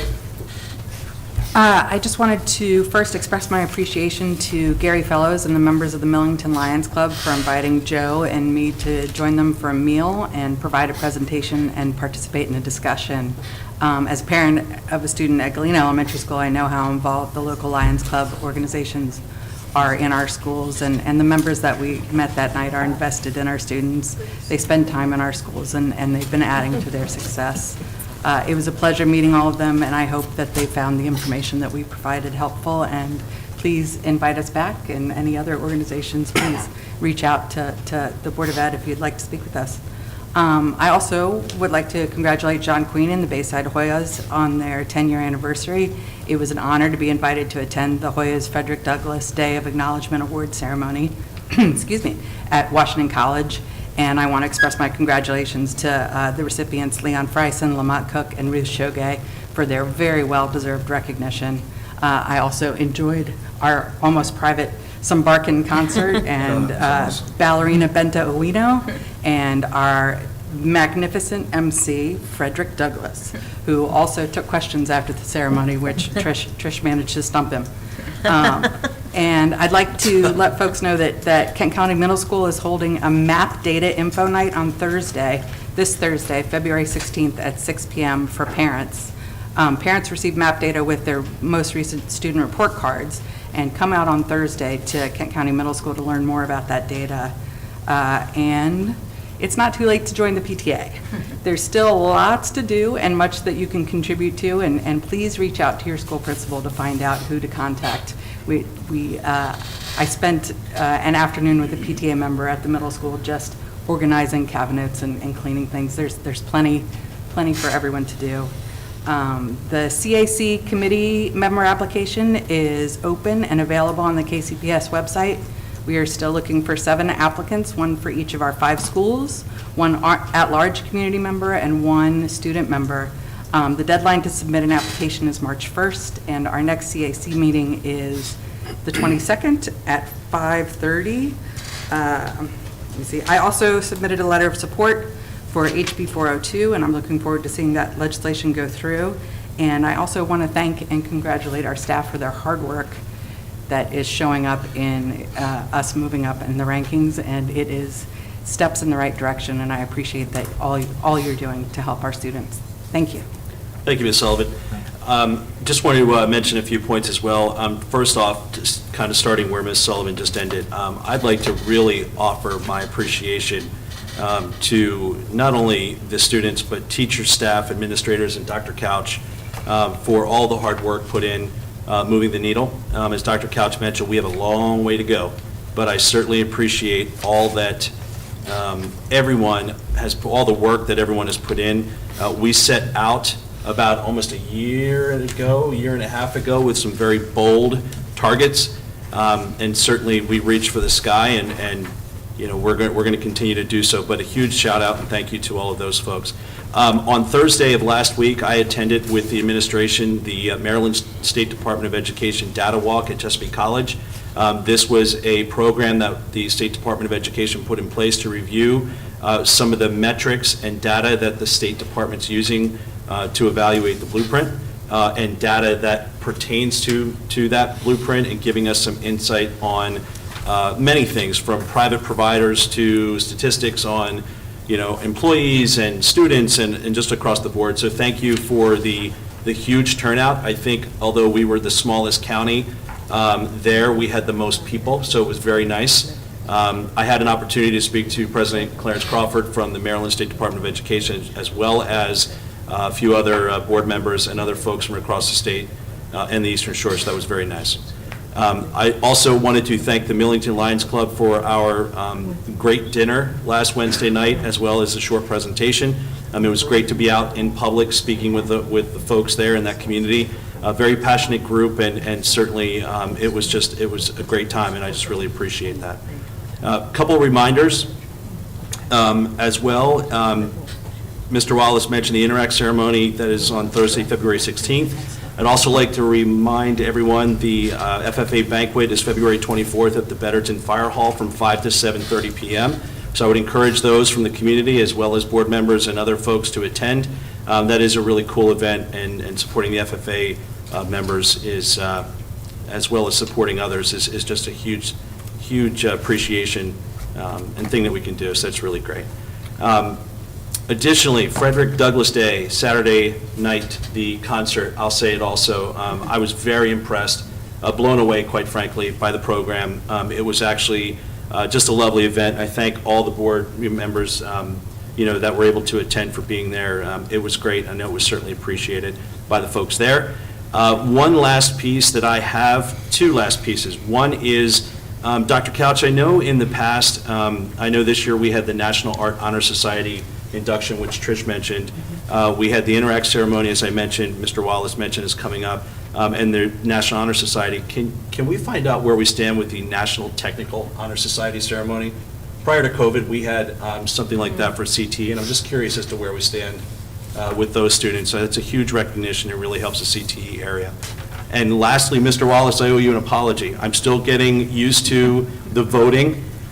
So in error, I omitted your vote for the minutes for January. So certainly we'll get that wrinkle out. I asked you for the MOU, which was not part of it, but I did get the calendar approval correct. So I was confused when you asked me. Yeah, so I certainly apologize, but I appreciate your understanding. I don't know if the highlighters are bright enough for me, but we'll definitely get it corrected for the next meeting. So, certainly appreciate you going for the ride with that, with us. So thank you for that. Thank you. Okay, that's all I have for board discussion. Okay, we're going to move into Section 8, Education Services. The first item up on the agenda is Policy IJL, Media Selection Policy. Ms. Jacomowitz. Good evening, President Getz, Dr. Couch, members of the board. Tonight, I come back to seek approval for the proposed changes to media policy, media center material selection. When this was presented last month, we did receive input, which resulted in changes that are reflected in bold in the attached document. In item 1, the sentence was added, "Schools will expand newly published selections." In number 2, we've added, "Materials should be relevant and reflective of the multicultural society and global community." In number 4, in parentheses, we've added, "except in historical or literary contexts." And that had to do with books dealing with nationalities and cultures should be the type to promote understanding among peoples. They should demonstrate the essential humanity of all people and be free from stereotypes, caricatures, distorted dialect, or offensive characteristics, and then parentheses, "except in historical or literary contexts." And I believe that was the extent of the changes that were suggested and accepted and proposed to you this time as we bring back another version of the Media Center materials selection. So at this time, I ask if there are any questions or ideas. I'd be happy to try to answer those. Thank you for making those revisions. And I also wanted to say I like the new formatting of the form, and I know that we also added an area where they could, where a person submitting the form could list if they were a parent or a staff member. So thank you for making that addition as well. Thank you. Mr. DeVillio was instrumental in that, and he also, again, used our logo and updated the format for that, so it looks very nice. Thank you.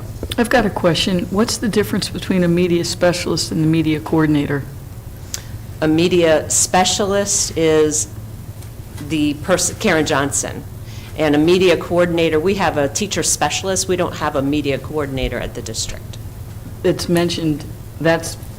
So it should be media specialist. Thank you. Which number is it? Well, I'm looking at the very last thing on the very last page, number 6. It talks about the media specialist will send written notification, da-da-da-da-da. Thank you. The media coordinator. So comes right after that. So does that person not exist? It should be media specialist all the way through. Okay. Thank you. And I'm sorry, I see the media specialist on number 6. But the I- next, It's in the the last second, sentence. it's the next sentence, says the Thank media you. coordinator. That was an Okay. oversight. Thank you. I have a question. Yes. In the beginning here, it says, and I've been looking for it, there's a book. Let's see. What page is this on? There is a media specialist handbook. Is that available to us? So that is not yet available digitally, but that is provided to all of the media specialists in each of the schools. So we're working on moving that digital so that the public can access it as well. But it is something that's used to guide the teaching and learning, so it has curriculum and other resources in the handbook. Okay, so, and this whole, and thanks for meeting with me a couple weeks ago. I got a lot out of that meeting. The question I have is, this is all a result of the book situation we have in the schools. Am I correct in that? A lot of these books that were brought in?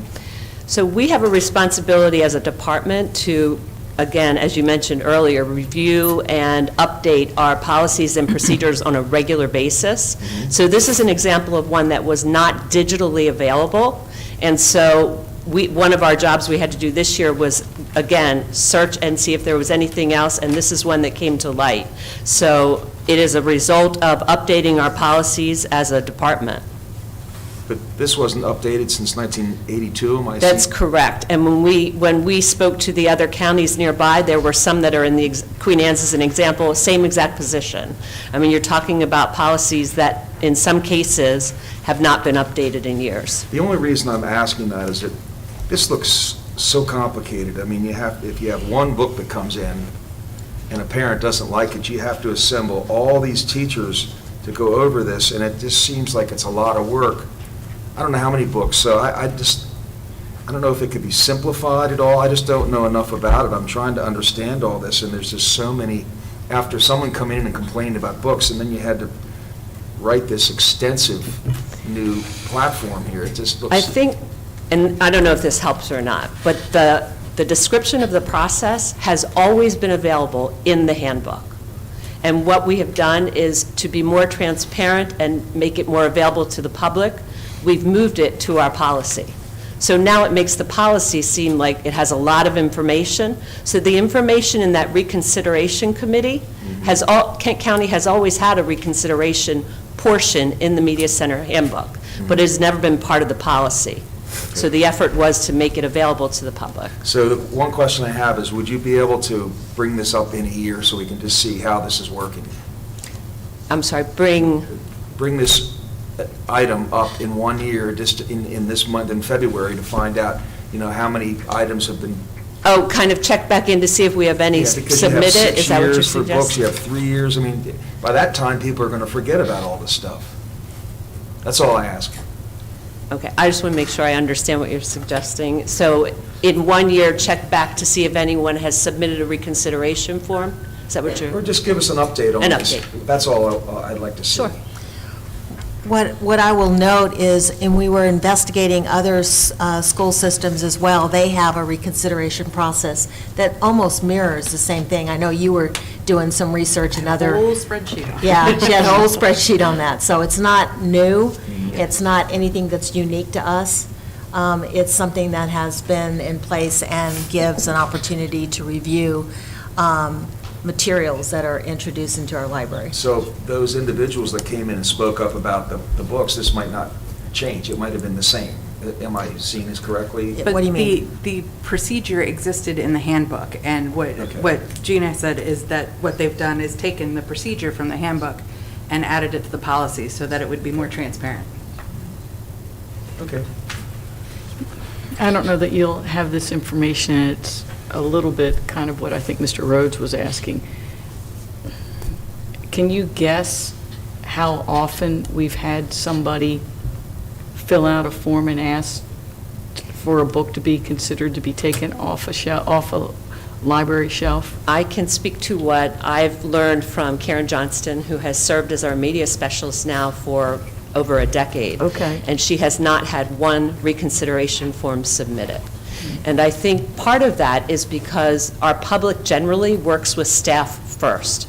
So if a parent has a concern about a book, they will very often meet with the classroom teacher. If they can't get it resolved, they go to the principal.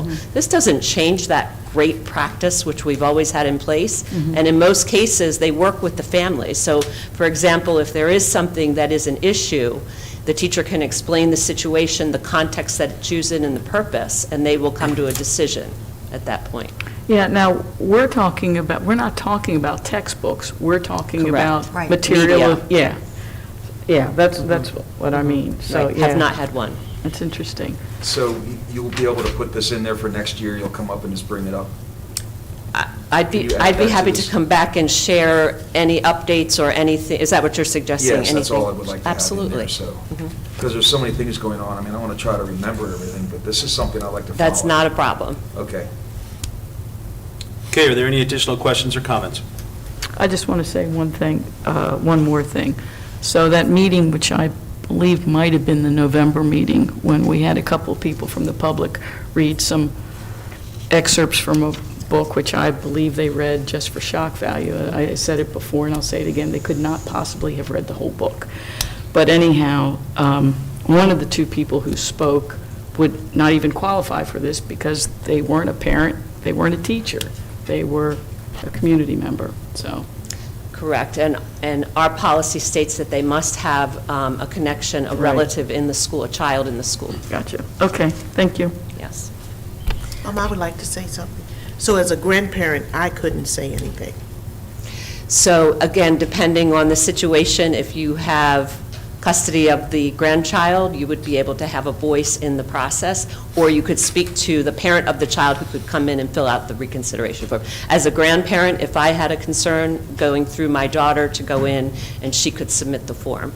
Okay, well, we usually work together. Yes. That's the problem. The other question that what I wanted to suggest or ask what you think, when you say that you had no one submit a form, would it be that a lot of people don't know that they could submit a form? I would agree. I think that's another reason we want to make it easier and more transparent to the public. I don't know that it was clear where that form existed or how to find it, so this is making it out to the public and easy to find. Because I know that there was a book that the children had to read when my children were in school. That was a while back, a long while. They're 37 and, be 38 this year. But I did not agree with it because I didn't read the whole book, but I came across a few cuss words. Now, for the school, that may be okay, but for me, it was not. I didn't like my child, reading a book with cuss. I didn't deem it necessary in order to do a report. And if I don't talk that way in my house, I sure don't want a book and influencing my child to, read those words, which is to speak those words. So, that's just me. I appreciate that, and I think, our process will continue to honor the fact that we always encourage, when situations like that come up, to work with the child's teacher directly. And in most cases, if it's used in the classroom, that can easily be resolved. This policy particularly is when they're pulling a book off the shelf, that's where it gets tricky, right? If everything is out there, so if the child were to bring it home, that's what they chose to read, you as the parent have an objection, now you know how to access the reconsideration form if that's the route that you want to go. Yes, thank you, because I didn't have that. Yes. Okay, any additional questions? Comments? Okay, this is an action item. Policy IJL and the Media Center reconsideration form are presented for approval. Do we have a motion to approve? I'll make a motion to approve. Ms. Sullivan has the motion. Do we have a second? I'll second. We have a second by Ms. McGee. Any further comments, questions? Hearing none, we'll go ahead and call for the vote. All those in favor? Aye. Opposed? I hear no opposition. Mr. Wallace? I'm also in favor. Mr. Wallace is also in favor. The motion passes as presented. Thank you, everyone. Thank you. This time I bring a procedure to you. This is a new procedure.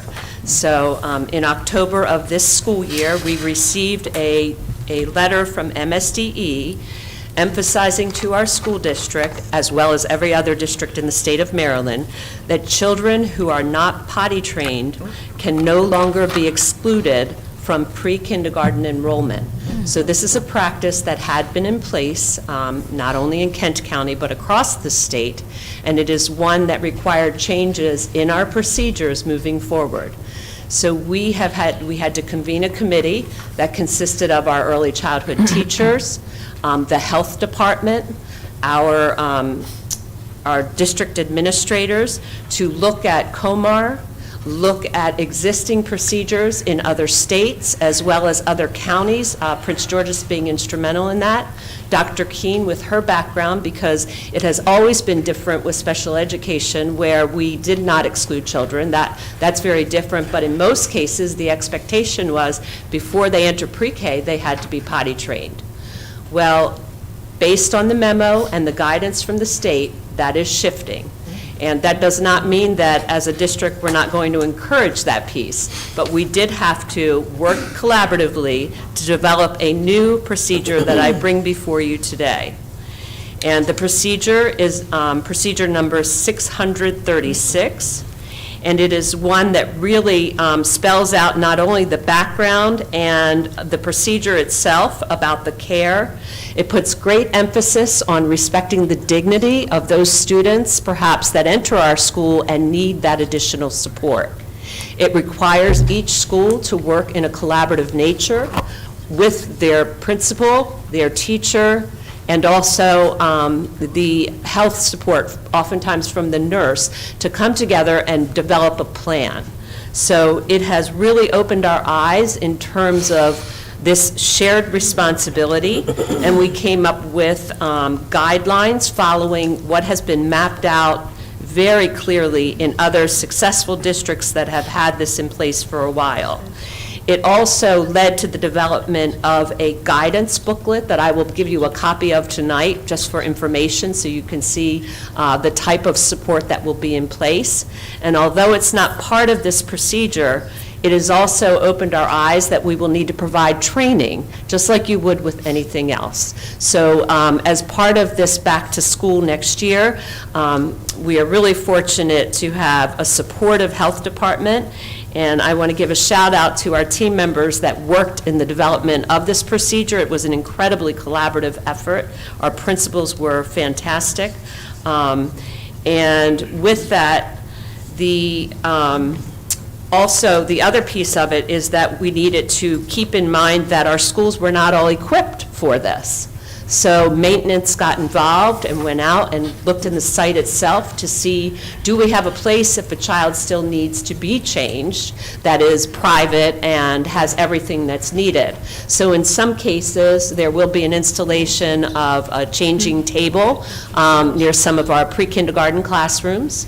And in other cases, if it's with an older student that still needs that level of support, they would need a safe area, again, that would, you'd be able to respect the privacy of that child and the family, and be able to have the appropriate materials available. So our maintenance department, as well as student services, were part of this decision-making as well. So Mr. Hamlin, Van Hamlin, did an excellent job, and he has shared a breakdown of the costs, because when you implement this type of procedure, you're also going to be mindful that at each school they'll need to have access to materials such as the gloves that will be available, disposable underpads, diapers in case they are not sent in with the child, pull-ups must be available, the specialized trash bags, because you're dealing with bodily fluids, the appropriate disposal of those in the schools, and wipes as well. So again, we will need a backup of those items at each of the schools, so Mr. Hamlin is bringing that information to Dr. Couch, so we can give you the numbers of what that will cost, the proposed cost for each one of those. I think that's the gist of it. I wanted to share the procedure with you tonight, just so you could have a heads up on the details of the procedure, but also at the same time, that impacts some of our existing procedures that needed to be updated and revised. So I apologize for the length of attachments that had to go along with this update, but just very quickly, it also impacted, for example, procedure number 638, early admission to pre-K. I'm not updating anything else in this procedure, but I am proposing that we remove the statement that says the child must be toilet trained. So that was at one point in there, and that is now being removed. The same thing with early entrance to kindergarten. It did state that they needed to be potty trained. That will be removed. And then finally, it was on described in procedure 640-A, and we've removed the statement about being potty trained for students to register in our school system. So there were multiple small revisions to each one of those as well. And with that, I'd like to pause and see if you have any questions, anything I may answer. I wanted to say, I read through the procedure, and I really appreciate the thoughtfulness and time that it clearly took to put that together, with consideration of the privacy and the dignity of our students, and making sure that they are well cared for in our schools. And I understand that part of it is there is a parent consent form. So we have, through the help of Dr. Keene, we have forms that the teams will utilize, because the parent must be aware, and they have a responsibility as part of that collaborative effort to help. The goal is to get the child potty trained. Right. So it's really working together. And yes, there are forms.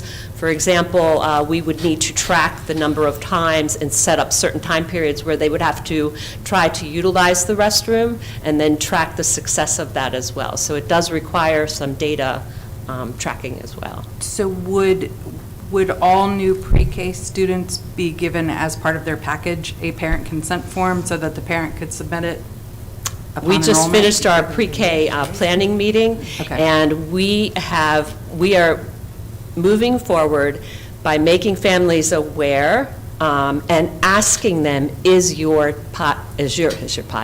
child potty trained? If the answer is yes, we're not going to inundate them with all of this information. If the answer is no, we will work with that family and begin. It's kind of nice, we do that in April, so we'll have enough time to begin to work early on the importance, and Susan Johnson, in charge of our Infants and Tots program, is actually going to give resources to family during registration, so they have some tips and tricks for potty training prior to the start of the school year. In our experience, it's been very few that have really needed that. I don't know, Dr. King, did you want to add anything else? Usually we only see about 2 or 3 that actually are the most parents are going to work with us. Our students with more significant disabilities, of course, we know that's an expectation that they may not be potty trained. They fall under a little bit of a different category for that. Thank you. Thank you. We don't have mandatory pre-K though, right? That's correct. So if a parent if their child isn't potty trained yet, they shouldn't feel compelled to send their kid to school anyhow. They could still opt out, right, and take care of that maybe Right. for the year, and then the following year, the student would be ready? That would be an option. Yeah. And I would say, again, our stand is we want them in school. So whatever we could do to help them, support them so they can gain that skill would be benefiting everyone. Yeah, but it's still a very private thing. you know? Absolutely. I have a question.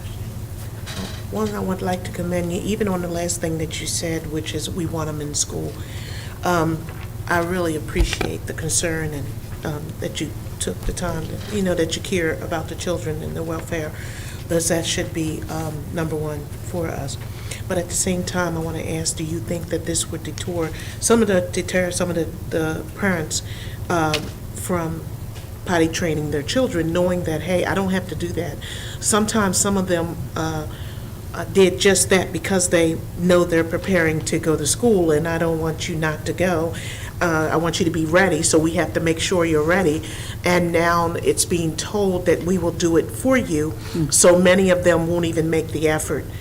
And we're talking about the younger children when we're talking on this, what I was just talking about, but let's get into, because this is to start a whole new thing, so, because if you start potty training, then the parents still have to keep it up at home, or it just goes backwards. The other thing, wait a minute, so, will there be any stipulations or, any requirements for them to keep it up, or you're just going to keep repeating something that they may be? So actually, if I can hand out the guidance, I thought it might be helpful for you to see that. I didn't attach it because, again, it's another extra handout, but I would like to just give you a copy. And this will give you, on the back, you'll see the forms, sample forms, and that will show you how it's a shared effort between the home and the school. The parents do need to give us permission, so we don't do it without getting their consent. And there is a responsibility on their part. I have plenty of copies. Let me go get the other. No, here, I already have one of these. Thank you.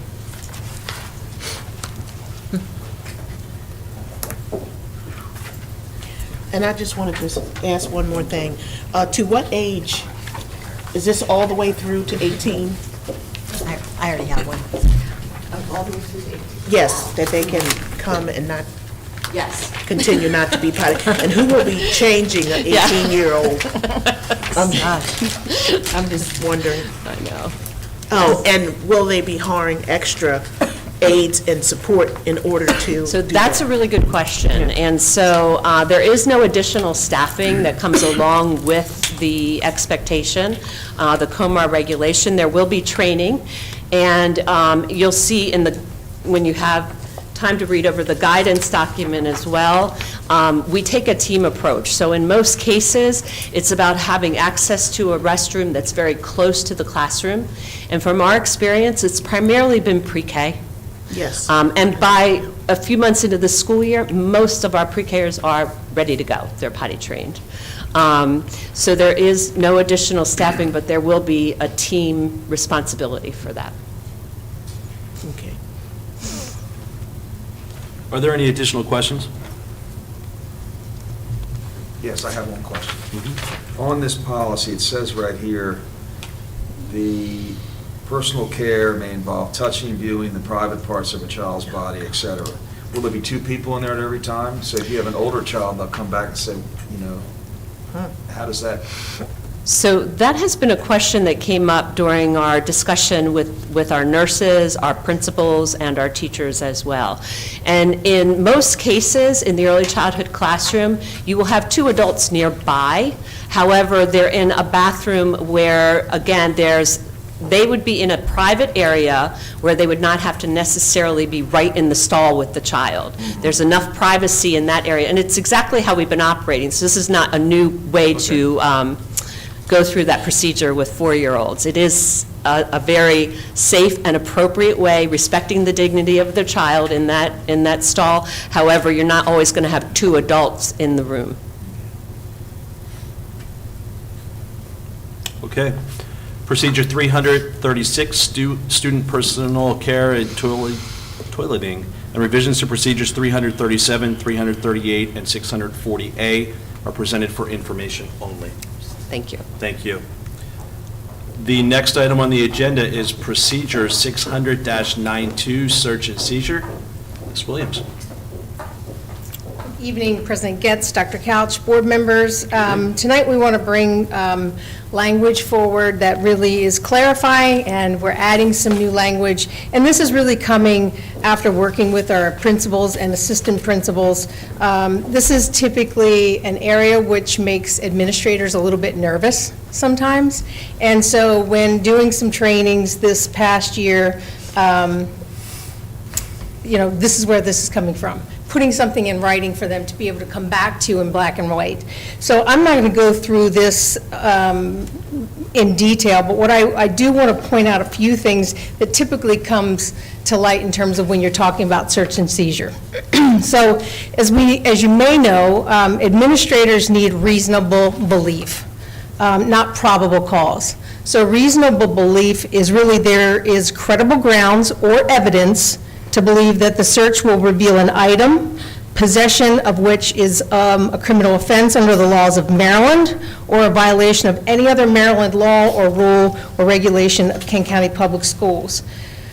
A reasonable belief has two components: the inception of the search and the scope of the search. So the inception is, before you are going to search a student, you need to have some type of reasonable suspicion that one of the following is going to come about. An item is going to be found which is a criminal offense. An item is going to be found that's in violation with Maryland law. Could be alcohol, could be vape, could be a weapon, could be drugs. An item which violates any policy or regulation of the school system, and an item that is in violation of any school rule. So the scope of the search should really be reasonably related to the circumstances which gave rise to that search. So you have to take into consideration the student's age, gender, nature of the offense, size of the suspected item. When an administrator does a search, they do not do a search alone. So for example, let's say Francois is an assistant principal, but she happens to be by herself right now. The other assistant principal is busy doing something else. What does she do? I mean, we can't sit around and wait, right? So you are allowed to bring another adult that's employed by Kent County Public Schools to witness it. You're doing the search, but another adult can witness it. So that's how that works. I mean, preferably you'd have both administrators, but it doesn't always work out that way. And in some schools, you only have one administrator. So in terms of where does potentially a police officer come involved, many times in a school search, it's if there is something found. Let's say you are doing a search of a school vehicle and drugs are found. At that point, that's when it's turned over to law enforcement, because that's the criminal offense. So that's where they come in. We did put back in, years ago, some of you will remember because you were on the board, we retired search dogs, and there was a whole procedure around that. We are bringing back language that would support search dogs, but I want you to listen to the language as it's because it does read differently. Detection dogs, i.e. drug or explosive trained dogs, may be used on school property by law enforcement authorities. The use of detection dogs around lockers, vehicles, or hallways does not constitute a search. If a dog's singles out a particular area and without exigency, a search warrant must be obtained before law enforcement may conduct a search of physical plant or a school. Okay, that's key. This does not, however, permit a school administrator or official from conducting a search in accordance with the authority under law. So in other words, let's say a dog might alert to a locker. That doesn't mean that the school assistant principal or principal may not search that locker, but law enforcement will not. Does that make sense? The principal can, but law enforcement can't? Is that what you're saying? Right. Right. Without further documentation. Warrant, Okay, so I just wanted to bring that to light tonight, because I know that we retired that procedure several years ago. The other thing that I wanted you to notice is because all of our students use computers, I wanted to add some language in there around just computer searches because they are school property, and many times we do have to go in and we do look at search histories and things like that. Let's see. The other thing that typically brings a question about is, well, when do you notify parents? Parents are notified, but they do not have to be notified before that search occurs. Okay? Isn't it in the handbook that says, that spells out that searches could happen? Yes. Yeah. We are mandated Right. to put that out every year. Right. Yes, so we look at that language around the student handbook every year before it goes out to students. And again, we'll have to look at it to make sure with any of this clarifying information that it's mirrored. I've got a question. Okay. I don't think I saw it included in any of this stuff, but what happens with coaches and a sports team? Because a coach there are many coaches who are not teachers, and you're on a school bus going somewhere, and what happens if, turns out some kid's carrying cigarettes or a knife, or what do you do? You mean if you suspect it or you see it and you take it?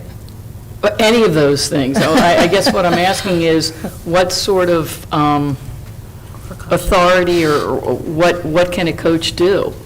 I'm going to answer this, but I need you to make sure I'm right. Okay? All right. Okay.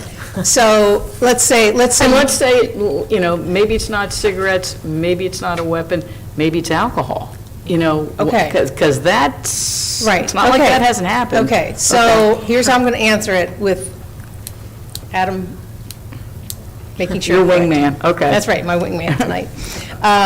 So I would say, Trish, if you're on your field hockey bus and you see that alcohol, I mean, it's in plain sight. Or what if you smell it on a kid's breath? Okay, that's different. Okay, okay, one So, thing at a time, one thing right? at a Okay. time. You see it, you take it, you're going to confiscate it, you're going to turn it over to the school officials when you get back. Hopefully, you're going to notify them in the meantime. okay, yeah. There's a caveat to that, but I'll get to that in a second. So let's say you suspect it. Now, my answer to that would be that, like, it would be the same as a teacher that's taking a student that's taking a group of kids on a field trip, right? It's that same type of thing. If you have done training with your staff and with your teachers that are going to take them, they can be a designated authorized searcher, which would be the same for a coach if they've been trained. Yeah, right, but only for the trips. Right, only for the trips. Yeah, well, right now, I don't think coaches get that training. So, I don't want to add to the athletic, Right. and I don't know who does that, but, Every principal has the PowerPoint we've created to do Okay. that training with staff and/or coaches should they Okay. choose. But that's a Well, really good question. Well, we sit through the human resources person will sit through with coaches at every, I know, Mr. Hushin. Dan, I'll give you the PowerPoint. Through the PowerPoint presentation on abuse and the responsibility and obligation that a coach has. I guess you could add the whole search thing to it, too. We could. Yeah. I just know that it makes administrators a little nervous. I can't imagine what it might do for somebody that's, not, a coach and not in this world every day. Yeah, I mean, I'm Yeah. just saying that not every coach is a teacher, so That's what right. happens if you're in that netherworld? Right. And I wasn't on the board, but I know you were at the high school when a lot of lessons were learned the hard way with the search, and the ACLU Yes. came in, and the school district lost that lawsuit. Yes. So, Yes, I was still a teacher at the time, but I certainly remember. yeah, so, okay. So if you go back to a couple of pages, it says an authorized searcher means a school principal, school assistant principal, and again, this is language from. Yeah, and I'm looking at that. Yeah, That's where I wrote in the school margin security code guard. I question mean, this is, not something that or designated teacher on a school-sponsored trip. So I guess, Adam, would we change that to say teacher or coach, or would we not really go that far? No, I wouldn't extend it beyond What it's here? Okay. Yeah, but I'm just saying that that's a real possibility. Right. You can't We can't cover it. Limit Take that Fourth Amendment rights any more than they've been authorized. Mhm. Okay. And so Right. we're constrained by, in the statutory site that you provided here Right.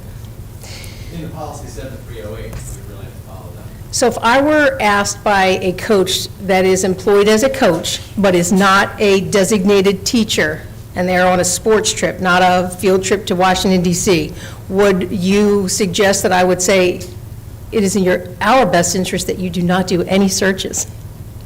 Yes. Okay. Okay, I'm just asking. I think it's a really good question, Trish, and I think very relevant, so. There is a documented search form, which I put a link for here. I'd like to, this is something that all of our administrators obviously have, but I think it might be nice to include, to have as a part of the procedure so that it can be seen for anybody that looks it up. So basically, anytime we do a search on a student, this form is filled out, and a parent is called. And we collect these at the end of every school year. Yeah.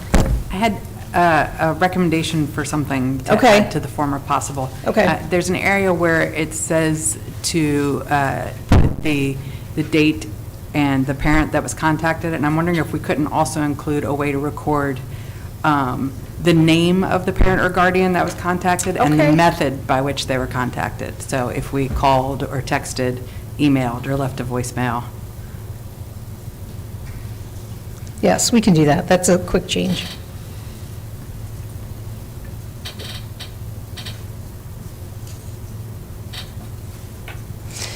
The last thing is, I mean, it's in all red here, arrests on school premises and questioning on school premises. None of this is new language. It exists in a prior, or an existing procedure, Procedure 600-90, that's called student arrests and questioning on school property. So it's in red because we're proposing that we add it to this procedure because we think it makes sense here.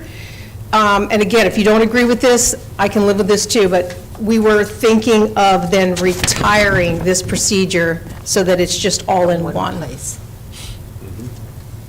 It just makes sense because when you start trying to update, then you start trying to figure out, okay, where else does it live? And if we put it all in one place, it's just going to make it easier for us in the future. Right, which is what you heard with Ms. Giacomo's tonight. Look at all of the different procedures it was referenced in that she had to remember.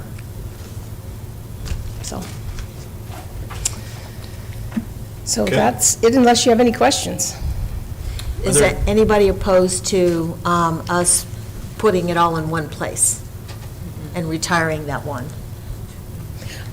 We would retire this one, Gail. You wanna just keep it? So certainly, this is for information only Yes. tonight, so we can come back with our thoughts on that, as well as, Well, typically, information is information. Yep. And it's not action. and this is not an actionable item, Well, though. this is a procedure, not a This policy. is a procedure. Procedures, we come just for information.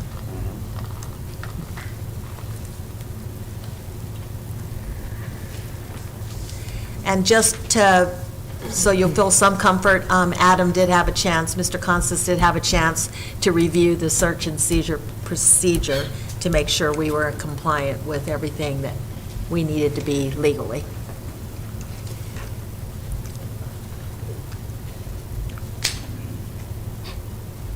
It's a difficult balancing act between trying to provide security and safety for students and at the same time safeguard their rights. I know. Right. I get it. Yeah. So now you can see why they asked for some clarifying language, a little more guidance. Yeah. Yeah. Thank you for working on Thank you. this. You're welcome. Thank you very much. Thank you.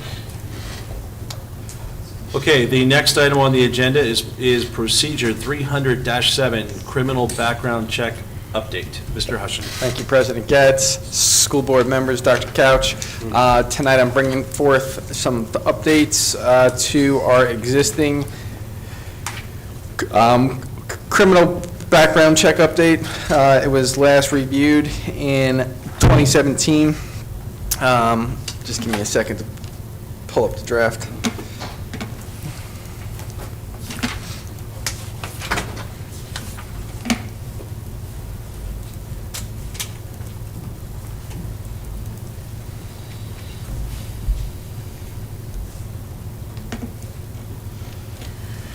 Okay.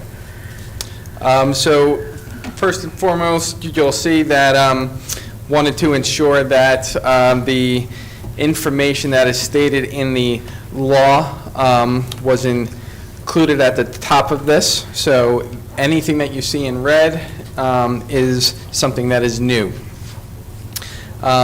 Skimming down to Section 2, we added in all employees, which includes part-time and full-time staff. They all have to receive a state as well as a national criminal background check. Section 3, we were just updating the language for the department in the state. So it was changed from Department of Corrections to Correctional Services. Section C is an update that just basically states that for the purpose of our employment background checks, they must be done electronically, which has been happening here for the last few years, at least since I have joined Kent County back in fall of 18. This should state Section D, and what this states is that when an employee is inside our school system and has a background check done, if there is anything that they are charged with at a later date, we actually get a notification. So are there two Cs? It should be D. Okay. Yeah, yep, I'll fix that.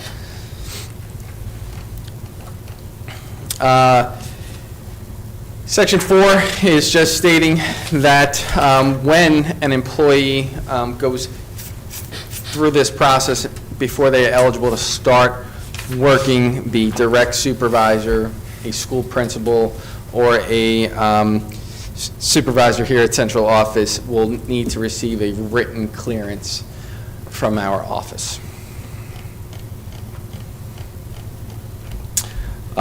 Just so we are as consistent as we can be with the updates that we brought forward with our school volunteer policy and procedure. We're just updating the language here for volunteer coaches as well as Tier 2 volunteers. If you recall, we combined the Tier 2 and Tier 3 status. And that is pretty much it for the updates. Are there any questions? No? Okay, this item was for information only. It will be back to us next, no? Procedures are only one time. Sorry. Just procedure. Thank you. Information only. Thank you, Mr. Hudson. You got it, President Getz. Sweet. Okay, the next section of the meeting is administrative services, and as we amended the agenda earlier, we moved Citizen Advisory Committee up to A. Right. So you have before you a memo that states that annually, you have to select, board members select who will preside as the chairperson and the vice chair to facilitate the Citizens Advisory Committee meetings. So this is an action item. I don't know who you're going to recommend, so that's up to you guys to make that decision. So I think what we should do is take nominations for who would be the chairperson. I would like to nominate Trish McGee to be the chairperson. We have a motion. Do we have a second? Right. I'll second it. We have a second by Ms. Dorsey. The motion was originally from Ms. Sullivan. Any comments or questions? Hearing none, we'll go ahead and call for a vote.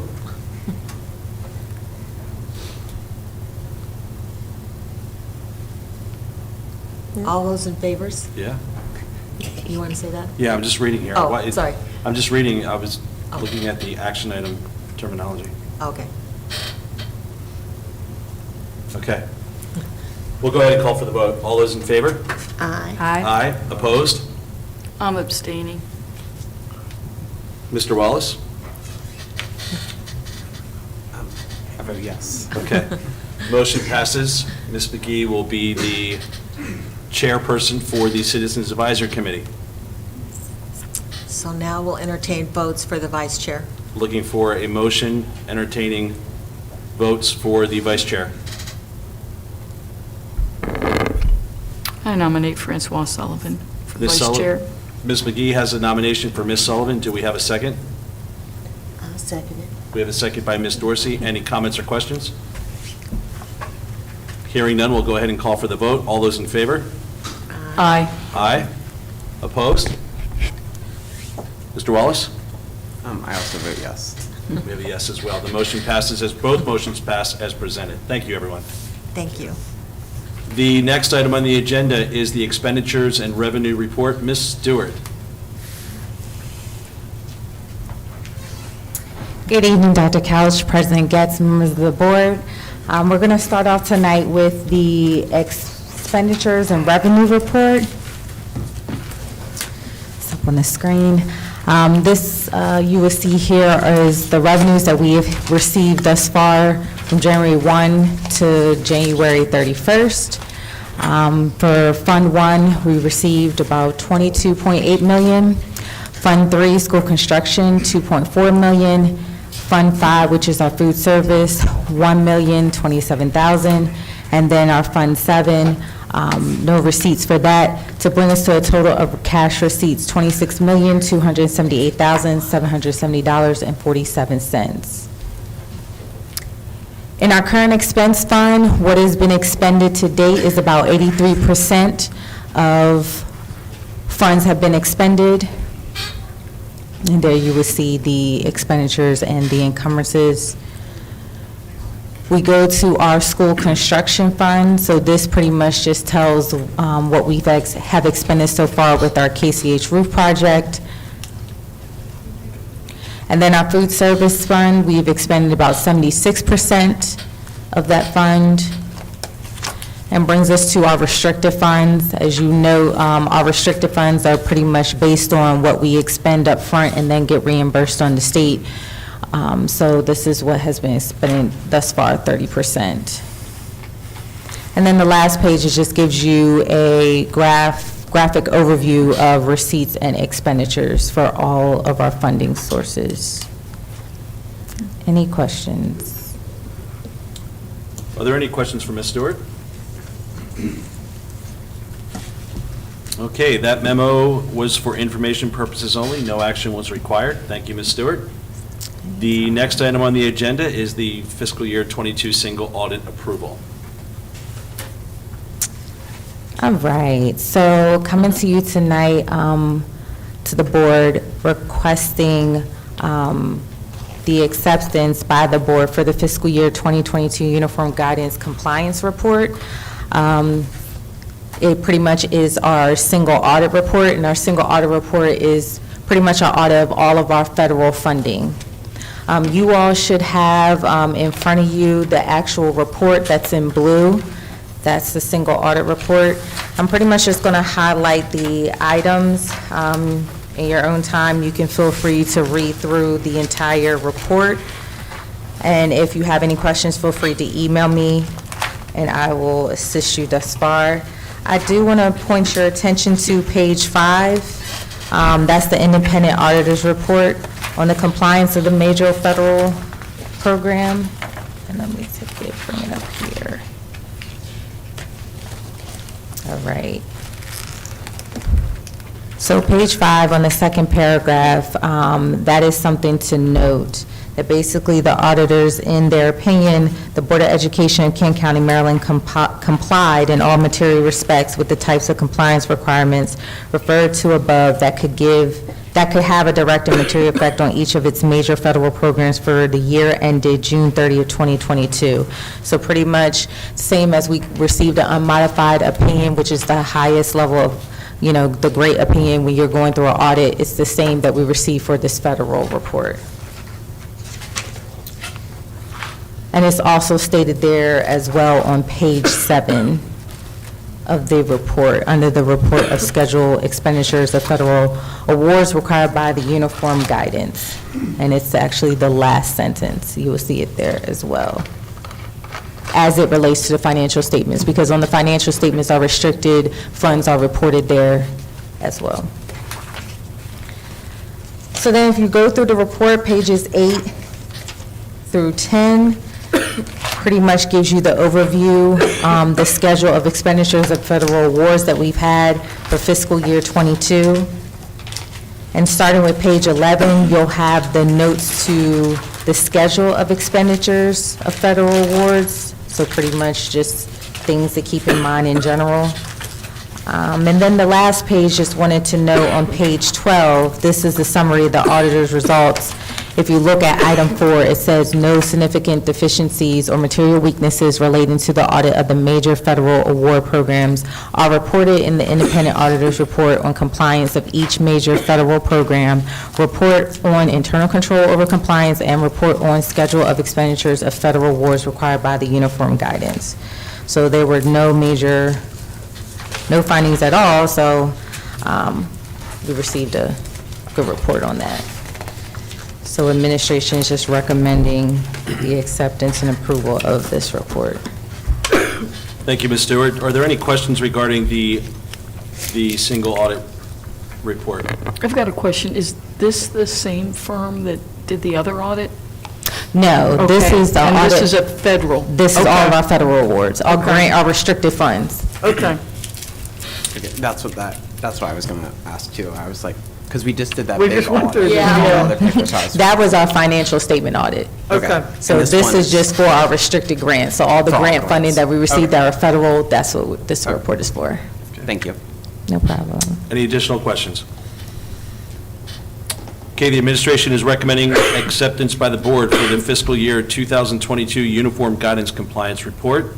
Do we have a motion to approve? I make that motion. Ms. McGee has the motion. Do we have a second? I'll second it. We have a second by Ms. Dorsey. Any further comments or questions? Hearing none, we'll go ahead and call for the vote. All those in favor? Aye. Aye. Opposed? Hearing no opposition, the motion passes. Thank you. The next item on the agenda is the fiscal year '23 year-end projection.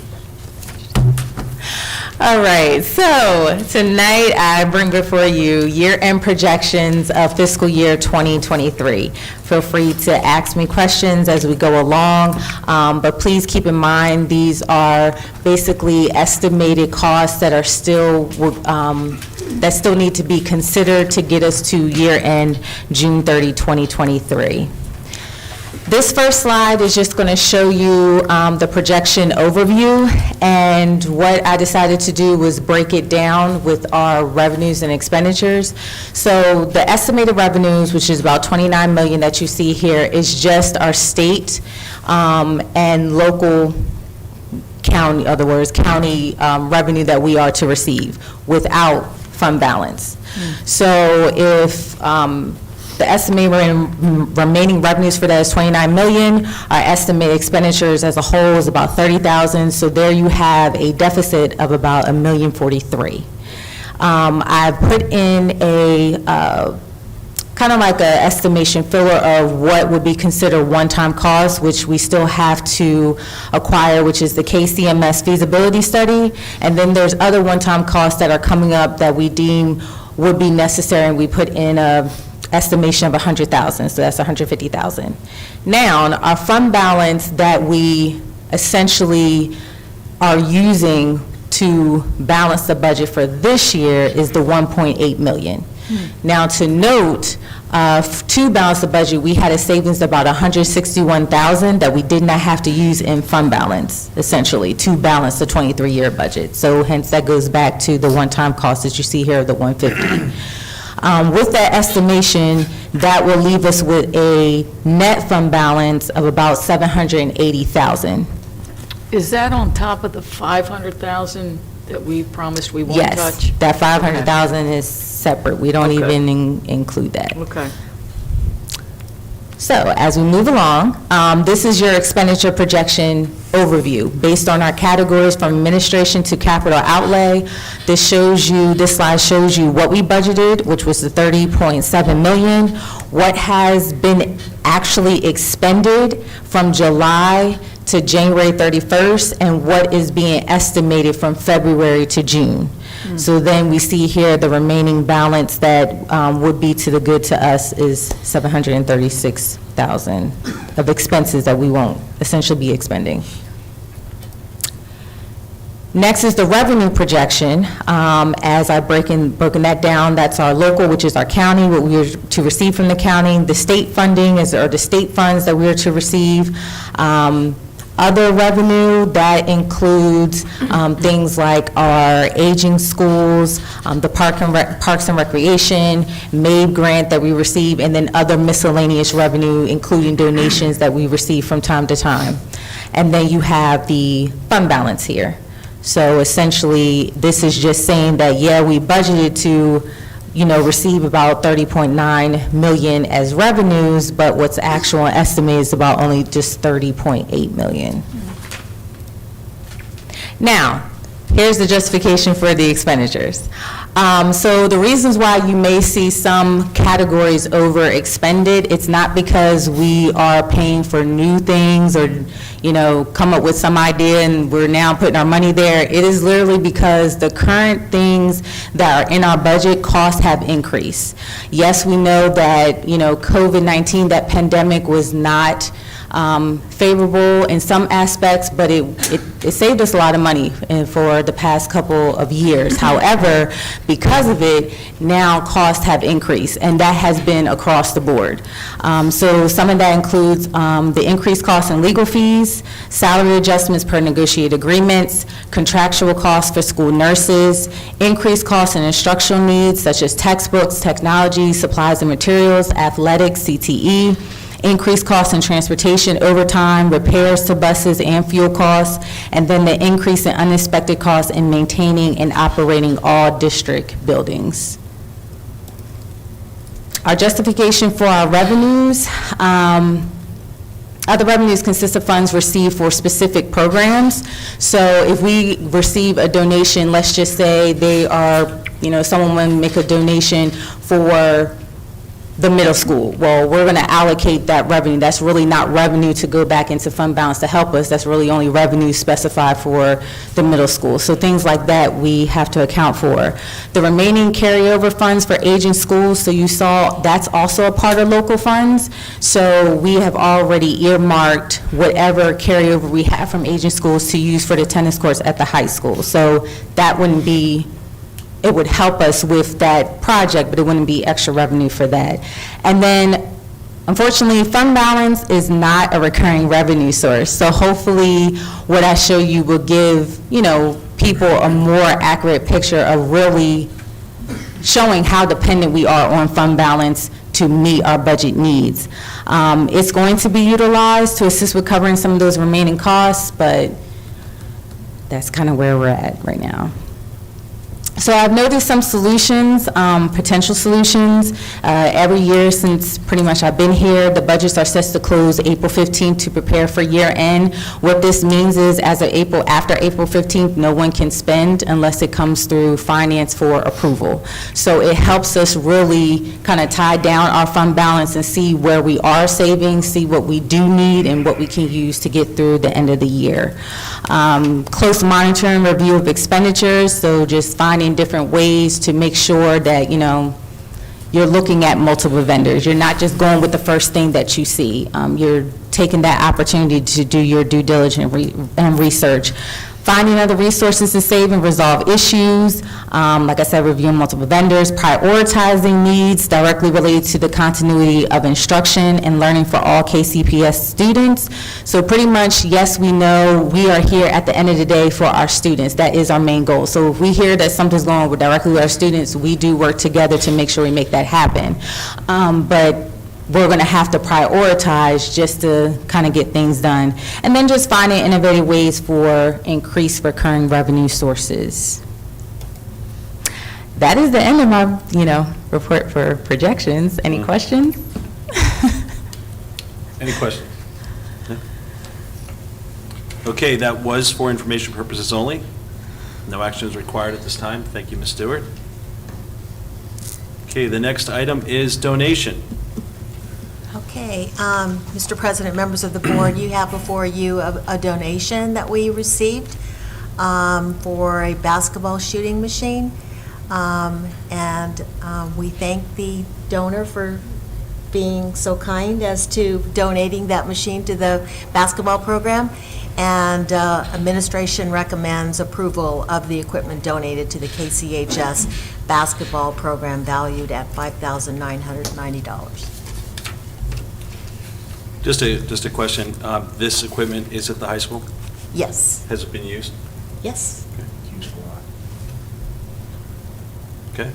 And our purpose in recognizing donors is, obviously, I think board members need to know when there's been a donation, but it also gives us an opportunity to acknowledge and appreciate the people that come forward and make those donations to our school.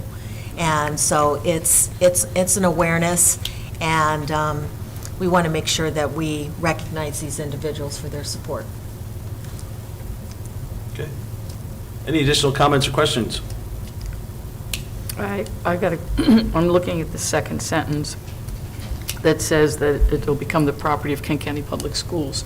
So does that mean it is not necessarily going to be housed forever at the high school?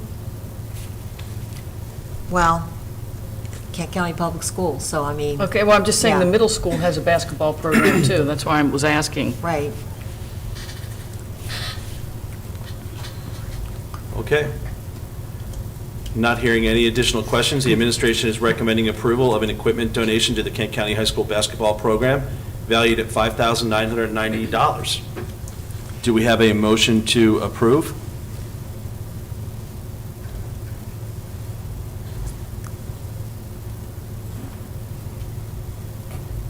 I'll make the motion. I just want to point out that we're sort of approving it after the fact.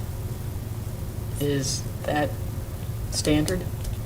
Because I know right behind it, we're getting ready to look at the public gifts donation Right. to the school system. We have accepted other donations after the fact. Okay. You know, we've become aware, we've tried to bring all of the donations that we're aware of. We were looking back, I know, I was looking back at some of the donations that Ms. Stewart brought forward, and some of them were as low as $2,000. But they were things that we wanted to bring to your attention. So, yeah, I mean, I think it's just standard practice for us to bring those forward to you for your approval.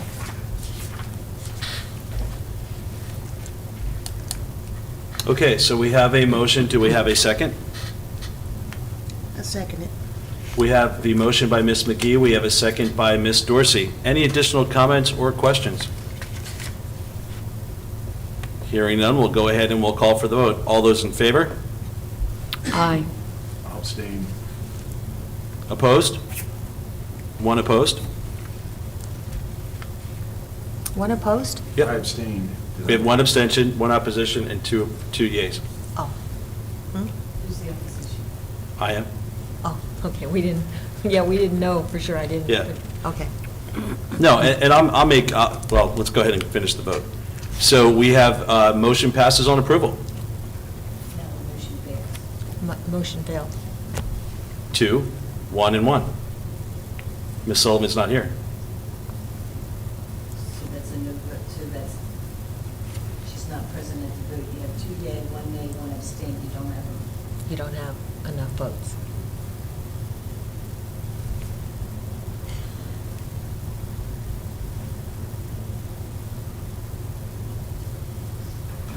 Let me clarify why I opposed, and then I'll talk it out. To Tricia's point, as she mentioned, it was after the fact, after it's been used, and I would just ask the administration to bring these to us when it's happening. So if that is if this is a good starting place to do that, then I will walk back my opposition and approve, because I do think the students, because they're using it, I do think it does benefit them, but I would, as we're going through the policies, as Ms. McGee mentioned, I really, really, really would want us to bring this stuff forward first before we actually put them in the schools. That's where I'm at. So for legal clarification, Mr. Constas, we had a vote. Sounds like you're changing your vote. I am changing my vote based on why I described what it is. But I got some head nods from folks. So that being said, do we call for the vote, or how do we adjust accordingly? I would, Take another I vote. would take a fresh vote, I take another vote. Okay, so that, and that way Ms. Manley can, because I don't think you've officially changed your vote yet. Yeah, you haven't. And you haven't said that the motion, once you found out that the motion failed, would fail. Hasn't really been, the hammer hasn't really come down yet. okay. So let's. Do a fresh vote. Change. Yes, so I specifically would like to change my vote with the understanding and hope that the administration brings these to us as they happen rather than after the fact. So I will change my vote, and I will call for the vote. We have a motion by Ms. McGee, we have a second by Ms. Dorsey, and I would like to go ahead and call for the vote. Before we call for the vote, I'm not changing my vote, but knowing that we're getting ready to discuss the policy right after that, this is a good segue into the next policy, because the next item. Because I want to say, Mr. Getz brings up a good point. The board is kind of handcuffed here. And this has nothing to do with who purchased it or how it happened, but the thing is, are we going to turn around and say, no, you guys have been practicing with that? I don't know when the piece of equipment was delivered from the high school, but are we going to turn around and say, now, no, we're taking it back?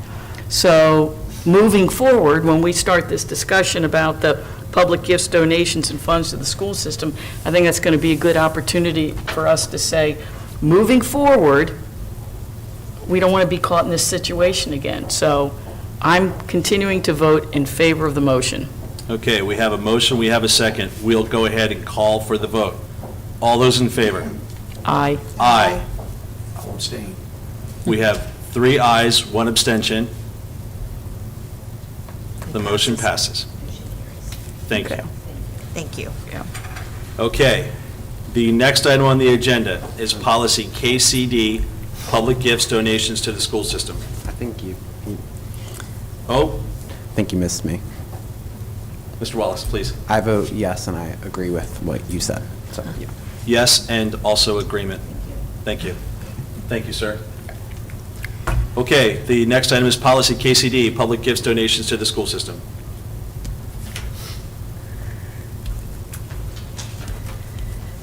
All right, Dr. Couch, President Getz, members of the board. What I bring to you before tonight is policy update KCD. It's public gifts, donations to the school system. This is for information purposes only. No action is required at this time. We will bring it back for, I believe, final approval at the next board meeting. But what you would note in the policy, all the items that are in red are what we are looking to update. So where the purpose is adding donations in addition to gifts and funds, and then in the title, updating to say public gifts, donations, and funds to the school system. Going down to the policy and number 4, to add "and the board," because it does say that fundraising efforts estimated to be $5,000 or more must be approved in advance by the superintendent and the board with agreement in advance on the use of the funds. And then in the last paragraph, before you get to the fundraising form, we would like to add KCPS policies and to change it from the procedure manual for administrative services, where it will note it's actually KCPS policies and procedures, And then it goes on to say all public gifts, funds, and donations are to be approved by the board. Any public gifts, funds, and donations received directly by KCPS schools should. You got to decide either should or are. Can't be both. That's my error. It should be are to be approved by the board equal to or greater than $5,000 in value. And this includes non-monetary donations such as equipment, et cetera. So that should will be out of there. That was my error. And then there is a fundraising form that was already in place that should be used at the school level. Most of our fundraising happens there. But at the bottom, when it comes to signatures, if anything is over 5,000, you have the principal signature, superintendent signature, and then there would be a board signature if it's 5,000 or more. That's another reason why, just for the record, the basketball thing is problematic, because it was over $5,000. So anyhow, like I said, moving forward, we have to do a better job. I have one question, is how does this sync with, for example, the All Sports Booster Club? Because they have a set of rules also about fundraising. So They're their own. Okay, so They're their own. okay, I just want to make sure. And I think it's a separate policy for Okay, the booster just checking. organizations and procedures. And just like the foundation is a separate entity. Okay. That's not donating to the school system. It's something separate. Okay. So in this, I would ask that we visit this idea that I mentioned in the prior vote and change my vote on, that we identify or codify that before, and it could be, I mean, I know it's equipment specific, but it really could be services, whatever it may be. Right. If I were to gift something, can we codify that it has to be approved by the board before it goes into action, whatever that is? And adding on to that, is there a way that, would it have to be approved during like a board meeting? Because just thinking about like implementation of it, like with the basketball thing, basketball is almost over now, so if we waited until now, then you're taking the material away from the students. So I was just wondering if there's any way to be able to expedite the decision with that. And in that example, I would think it would have to be here, but to that point, to have it just aligned to where, we know it's happening, let's get it approved and let's roll, and use it. I just think that it has to be in here from codifying from a timing standpoint or approval standpoint before usage. Whatever that is, and I don't know, it's not just that, it could be an amazing desk, I don't know, just throwing it out there. Right. If you put it in there, then it would have to be approved by the board prior to accepting. I mean, that is, if we change it, that it has to be done in that fashion, because there have been times when, situations have dictated where it's your policy. We'll have to make sure that our principals are very well aware of this policy moving forward. So. Yeah. And I'll just add, I'm not looking to discourage anyone from being in a space to where they're doing this. I just, as Trish mentioned, I just feel like, and I think it's great, and I think the donation is great. I think all of it is fantastic, but I'm very concerned that it's now almost after the fact, right? And so I think if we know it's there or we know it's coming, I would ask that those folks not that anyone hasn't, but if those folks have the ability and they would like to do that, let's just get the approval in and boom, away we go. I'd like to say one thing. Please. When this machine came about, I was approached by the basketball coaches. And I went to this, Ms. Hemstetter, and I went to the gentleman who runs the sports, and they all said, hey, it's great. And he said it meets Title IX, all the girls' team can use and everything, and I wasn't even on the board. I was on the board, but didn't start. figured it's a good plan, and the season's going, and they're using it all the time. So I understand what you're saying, Mr. Getz. It's just one thing I'd like to say about this. You know, around here, there's people that I think would donate to the school, and I think we should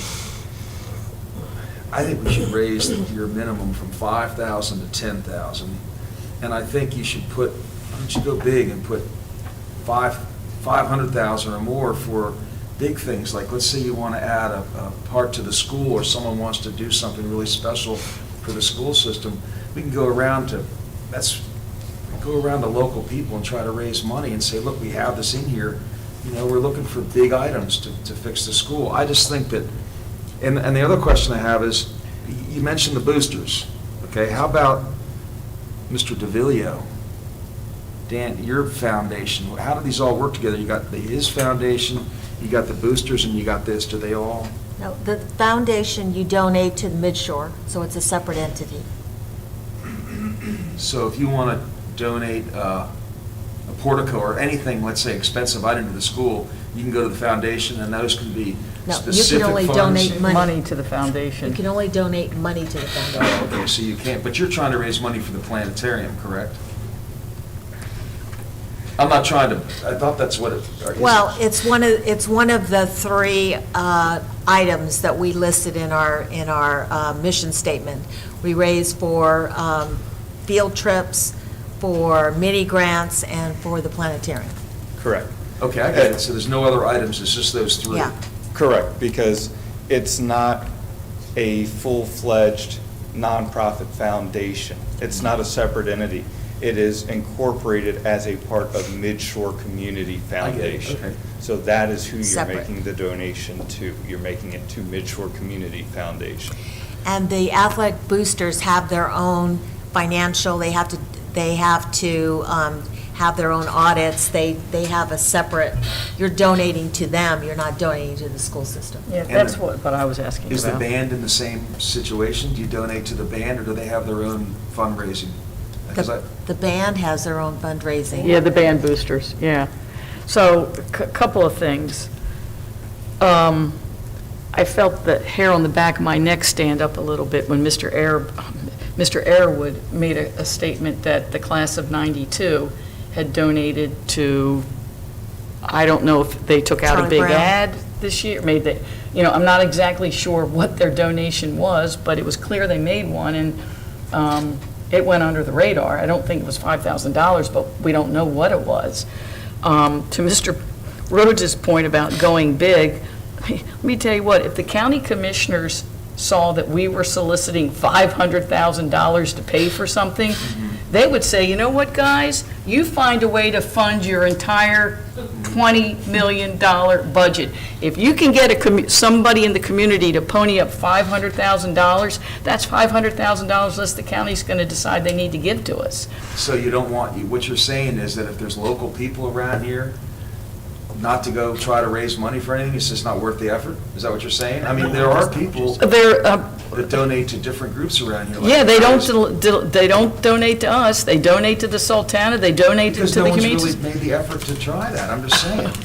Yeah, I think the beauty of it all is that there's a place for everyone to donate to. You know, I hear you. And where we're at, I mean, we're discussing, because this is for information purposes only, but we're looking at values that are over 5. That doesn't preclude or discourage anyone from going big. Yeah. I just think that, you know, it keeps some oversight on where we are at a certain threshold, which goes back to your earlier point about governance and kind of watching what's going on. For this, I mean, by looking at this and listing $5,000, greater than $5,000, to me, does not define any amount. No. But it creates just this, okay, we're in this space, so that's good. So that's, I mean, I'm not. And maybe I'm splitting hairs here, but this is a policy about accepting. It's not a policy about going out and soliciting. Right. You know, that's a big, in my mind, is a big thing. And the amount of 5,000, what is I'm thinking about our threshold if we would award a bid, it's 25,000. I mean, you know, at some point, there's got to be some sort of oversight about the amount of money that's coming in, how it's coming in, and who's going to be the watchdog, and how's it going to get allocated. So, And just to clarify, the 5,000, and I can go back to look at my wording, the 5,000 is for school funds. So since I've been here as a supervisor of finance, any donations that's come in, I've done my best to bring it to the board. I don't know what was done prior to me, but anything that's local, and they make the check out to Kent County Public Schools, I bring it to you all, because to me, I consider donations restricted funding. So it's the same thing as if we get grant funding. Now, the 5,000 is for school funds. Each school has a school funds where they get donations. So if organization writes a check out to Galena, or they write a check out to the middle school, the check goes to their own school funds. So that's where Dr. Couch and I were talking, saying that's the $5,000 ticker that we will come to the board and bring it to your attention. When they send it to Board of Education or Kent County Public Schools, I can see it, then I can bring it to your attention. I just think it's probably something that just never really, it's really communication. so are there some, now, so I'm thinking about some of the things you're talking about, which would be like Friends of the Library making a donation, or the Rotary Club making a donation. If somebody decided to make a donation directly to Galena Elementary School, does it go directly? I mean. Yes, they it goes literally directly write to the check? Galena. Okay. And I instruct them, whenever you get a donation that's specific from organization, it should be a separate budget line in your school funds. Okay. They are not to mix that fund. So I make sure that I speak on that, and I have my accountants, they also back me up in that. So they're not to just put that in their principal discretionary funds or to mix it. It is supposed to be separated. But we were saying for school funds, anything donation comes on local side, I'm going to bring it to your attention as a board. But for the school side, we were saying anything that's 5,000 or over, we can bring it to your attention. Now, if you want that to be changed, that would be up to you all, because that's now, you're now in the individual schools where community members are donating directly to them. I'd like to say one more thing. Trish, I heard what you say, so we can't, like, you think the county commissioners, if we're looking money for something at the school system to enhance it and make it look better, the commissioners are going to say, well, gosh, if you raise money from this person in the community that wants to help out the school system, then we're not going to give you the extra money. It just Yeah. seems like, I do think they're going to say that, because I give you an example. no, I believe you. No, I'm going to give you an example. Our fund balance. So the school board has said, has made I don't know what the word is, but we've said we're going to keep $500,000 always, because you never know when I get it. when a truck's going to go, the refrigerated truck went up a couple of years ago at Garnett. Now, one of the current county commissioners has said more than once, spend down your fund balance, spend all of that money, we're your safety net, and we will, if you end up not having any money, we'll supply that. So, You don't want to be there. no, but there's $500,000 right there that whenever we say that, they'll say, you've already got $500,000. That's $500,000 they're not willing to give us. So if I go to a county commissioners meeting and ask them right in front of them and said, we have a community, maybe a member that wants to help out with the system around here, are you going to, challenge the school and say, we're not going to give you, if you raise whatever to do something, we're not going to give you the money? Is that what you're saying? well, it I mean, I depends feel like on- asking them right up front. to Well, see you if- threw out a big figure, $500,000, which is which is I'm just very different than throwing something out. There 5,000. might be, I Yeah. don't know, I'm just saying. I- Ms. Dorsey? I would just like to say, now, I'm not as familiar as maybe some others, but I think with me, just thinking, if you have the money, why would they give it to you? Because they don't want to give it to you for real. Exactly. When you need it. Yeah. You got to go back and change the budget and X something out that the students need or that the school needs, some type of resource. So why would they offer these funds if they know you already have them? I mean, it's their scapegoat in a way. I mean, but maybe I'm wrong. And I'm not saying that we shouldn't, if someone wants to give something, you would reject it. But what I'm saying is, if you want to work on, this is how we're going to get our money, then they're going to sit back and say, okay, then you do that. And we'll be over here doing this, or someone else who we would rather give it to, we're going to give it to them. And in a sense, the school, to me, does not get the percentage that it's supposed to get from the commissioners, even right now. They don't. I'm just looking at our community. There's so much wealth around this community, and I think people would like to help. That's when I ran on my campaign. I want to get the community involved, and I want to raise money for the school system. I see what you're saying, and I see what Trish is saying, that if you raise some money for something, they're just No, going to say. that's not what she's really saying. I'm saying, She's not saying that. I may not be saying it as eloquently as, no, I mean it as Aretha is, but I'm trying to say the same thing she's saying. Yes, because she's not saying that we don't want to raise money or we refuse to accept money or funds. What she's saying is the mentality of the people who's responsible for giving, they'll be set back. People, they're comfortable. They don't want to really give. They don't want to really do. And if someone else would do it for them, then they'll sit and wait on it while the school suffers, because there isn't anyone that's going to give $500,000. And if there is, there may be one person somewhere in the next 10 years. But we have to think for where we are, and each year we need money in order for the school to go on. We need resources. We talk about it now. If it had Sports not been for equipment, some of the we need- grants, we wouldn't have the money that we do have. But we can't always depend on grants. The county has to step up. So if they see an opportunity, a back door to slip out of and just disappear for a moment and hope someone else comes up and gives and does the job, they will take that avenue. I don't believe that'll happen. Well, That's you my opinion. haven't been here, so you don't really know. We're saying, I think, but we have to know things. Yeah, so I'll add some comments if I may. So there has been history where we've actually, in my 6 years on this board, where we've gone and we've asked, and things have unfolded the way it has been explained. I certainly don't want to rubber stamp all or the county commissioners in a way. This is a different year. We have a budget process coming forward, and we'll see what happens. But for this discussion, this was for information only. And so I think, for me, as one of five, I'm only the one where I'm asking that I would love to see something, verbiage, that simply states that we have the approval prior to use, or whatever that looks like, because I think that to me is key. As Trish mentioned, it's after the fact. That's all I'm saying. But I appreciate the conversation, and we can continue the conversation, but I definitely, yes, it's information only at this time. Any additional comments or questions? Going once, going twice. Okay. Thank you. That was for information only, as I stated. Ms. Stewart, I appreciate that. No problem. Thank you. The next item, which is also information only, is the Board of Education, Board Policy B, Board of Education Handbook. Right.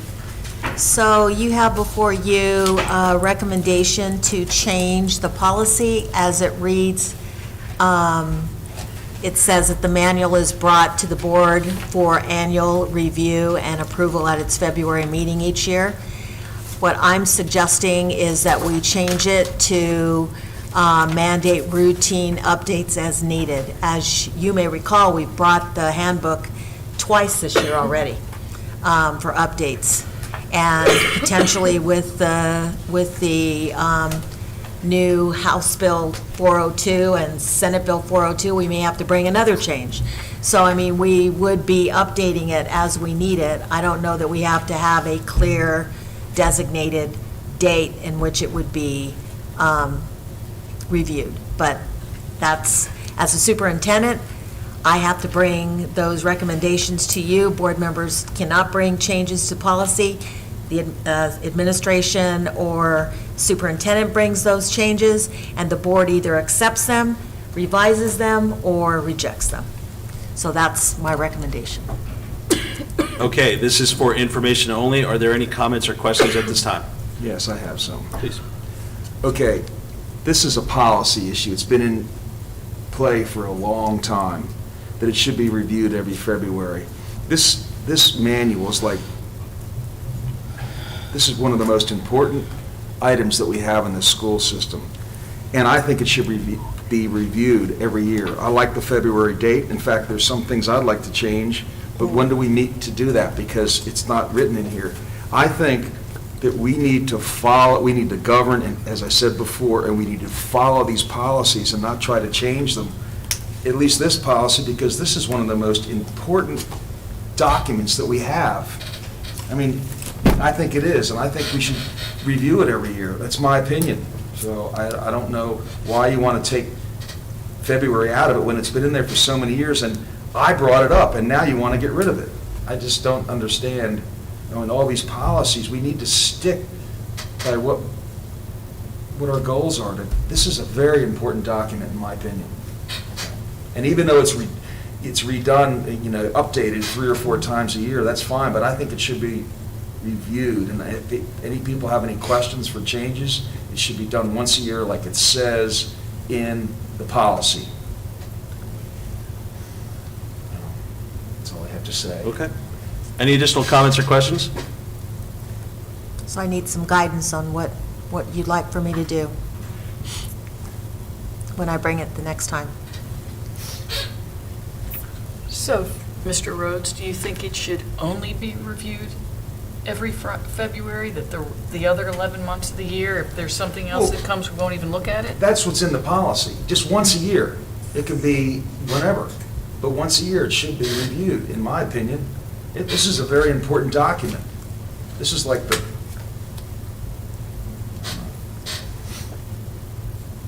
and I think we should follow policy, that's all. That's what we're here to govern on, and not take something like this away from something that should be updated, in my opinion,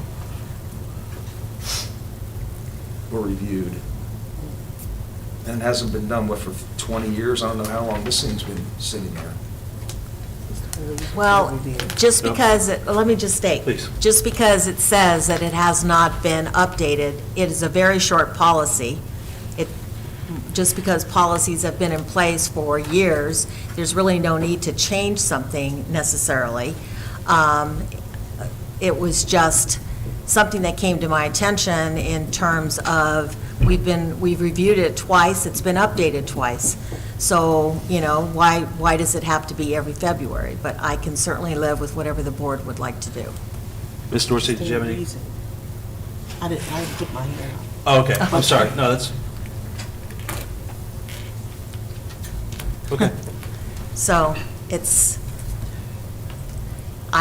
why I figured if you just put down that it just gets updated as the situation dictates, it opens it up to, you know, it could be reviewed 4 times a year. It could be reviewed once a year.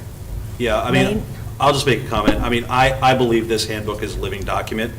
I don't think that if a portion of it hasn't been addressed, that it's not still valid, important, or doesn't have the punch. And as we've, you know, gone over this handbook multiple times in different portions and pieces, you know, I would lean more towards doing it each time we have something that comes at us, whether it's 2 or 3 or 4 or 5 or 10 times in a year. So I, being only one, would support the recommendation as it is there, but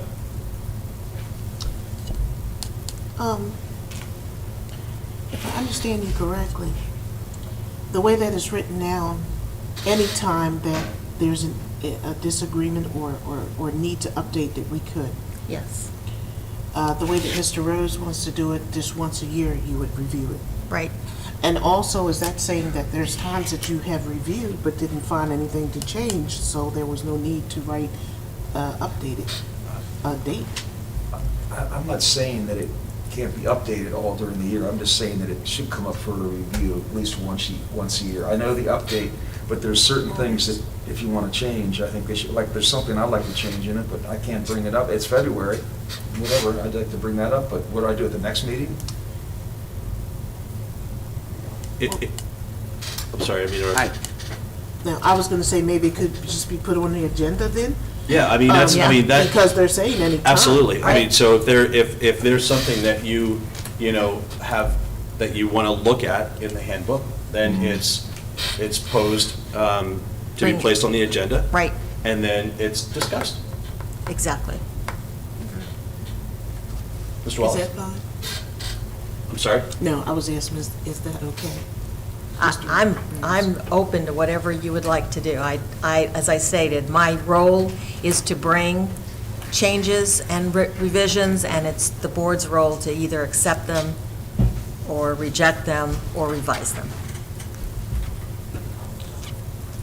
I feel like the policies aren't really supposed to be reviewed every year like that. I feel like what you were saying, they kind of come up in the meetings, and just because we review it just because it's not reviewed doesn't mean it's not being used or important. So I think the argument is just kind of being misunderstood with here. Because I think you guys both want the same things, it's just what's like gonna happen to do that. So I feel like, yeah. Thank you. I don't really know like how to explain it, but So basically, what you're saying is you'd just say to update and routine updates as needed. well, I mean, Anybody if, could bring if it someone up. wants to bring an update to the table, then just do it. But I don't think it needs to be totally scheduled. Just because it's not scheduled updates doesn't mean that it's not important, doesn't mean That's it's not right. valid. I just think that it could be just a waste of time to be like every year it's brought up at this time of the year, and like if nothing happens, instead of just by case basis. And that was my point, Mr. Wallace, in putting it in here. I don't see why we have to have a February date as the date. Yeah. Because it could be brought up anytime. I still think it's important, and I'm not saying it's not important. Right. I'm just saying every year just seems a little bit redundant. Yeah. That's all I have for that. And that was my thought process in putting it forward. I also think an arbitrary decision of February could be problematic in the sense that we've got two board members who are only having their second board meeting. They may not even be familiar with anything enough to True. say, this needs to be changed, or they could very easily say, I'm just not familiar with things enough right now. I'm just looking at the policy, that's all, and the governance of this. That's all I'm looking at, and that's what our job at the board is supposed to do. And I think Dr. Couch brought it up that she wanted to change it, but it's our decision. And I understand how everyone is talking about it, I get it. I just think that it's February or June or July when the new student comes in. I just think it should be reviewed like it says in the policy, that's all. What does it say in the policy? What it says right now in the policy is, we'll get to it. The existing policy says, while updates will be made as the situation dictates, the manual is to be brought before the board for annual review and approval at its February meeting each year. And the change would be, updates will be made as the situation dictates. Okay. I see what's, okay. So,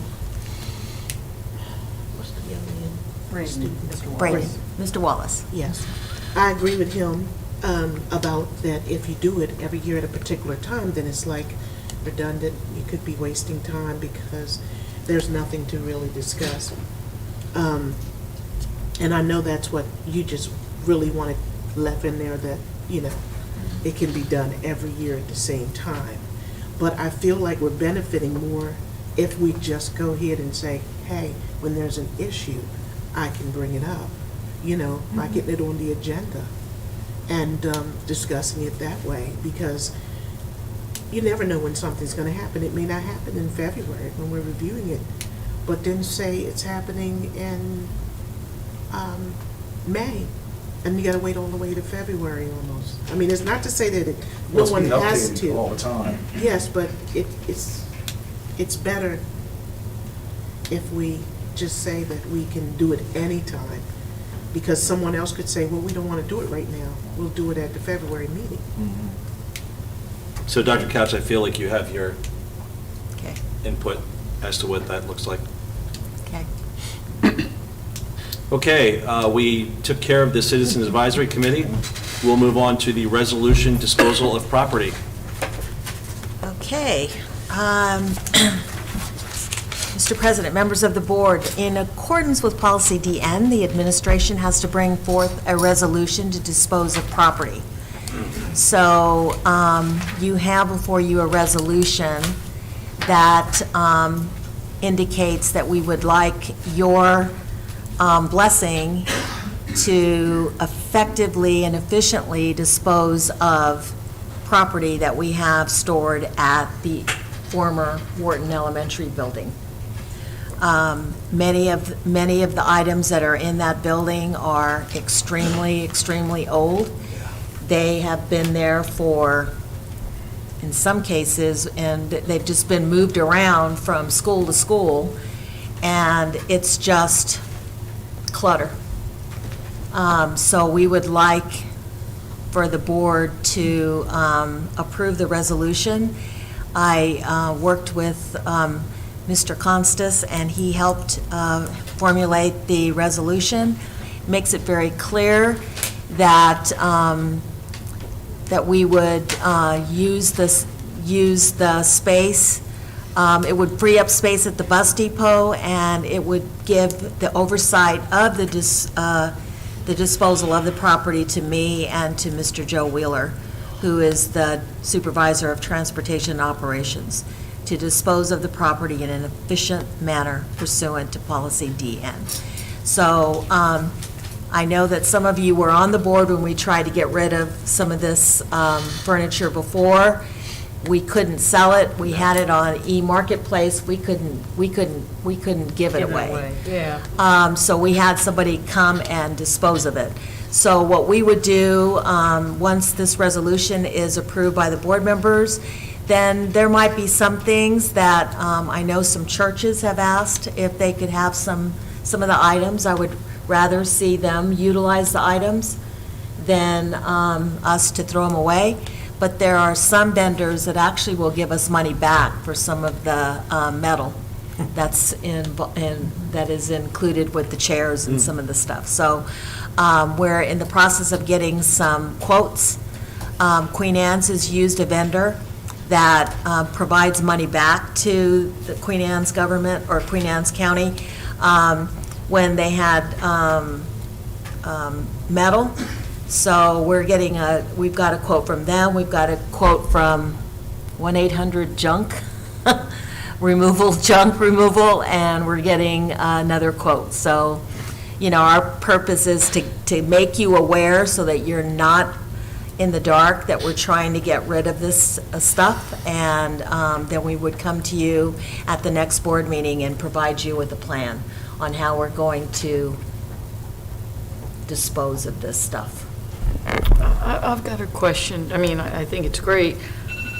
Well, a couple years ago, I was on the board when we couldn't give it away. And so why do we have to have a resolution to dispose of property? Because we tried to do it before, and I don't remember us having to give you any sort of authorization to try to get rid of it. Right. Well, the policy says that we have to do this, to have a Okay. resolution, so that's why we're following Okay. the policy. Our policy. Do you have an Okay. inventory of stuff, any of this? Are there any computers? No, Is it- we don't have any computers. Yeah, because they wouldn't, I was looking to different health and stuff. These are old tables and chairs and things like that. correct? Yeah. Some of them are old textbooks, consumables that we're not using at all. I mean, it's Hodgepodge. it's a hodgepodge and a lot of it. In a room that's not all that big. In a school that's not all that big. It's not just a room. It's Some of it multiple is- Some rooms. of it is probably when the headquarters moved from 215 Washington Yes. Avenue to Rock Hall. Yeah. And as you recall, a lot of our schools have received new furniture, so they're wanting to get rid of their old furniture as well. So it just keeps growing. It's like multiplying at this point. Okay. This is a action item. The administration is recommending approval of the resolution to dispose of property. Do we have a motion to do so? I'll make a motion to dispose of it. Mr. Rhodes has the motion. Do we have a second? I'll second. We have a second by Ms. McGee. Any further comments, questions? Hearing none, we'll go ahead and call for the vote. All those in favor? Aye. Opposed? Hearing no opposition, the motion passes. Thank you. Did you ask me? I also vote yes. Thank you, Mr. Wallace. Yes. I've been in the school a few times to do like testing and stuff, and it's a lot. It's a lot of stuff, isn't it? I do agree Is it with. pretty old? Yes. Yeah. I do agree with the part, if anyone wants it, to like donate it first before we throw it away, just Yeah. out of like, but it does, it's bad. It's pretty bad. Okay. Okay, the last item in this section of the meeting Which is we're all really chipper the for. fiscal year 24 budget discussion. We are like ready for this. Oh, God. We're going to try to keep it, because we know everybody's tired and it's a long night, but we're just trying to set the stage for what we have ahead of us. Okay.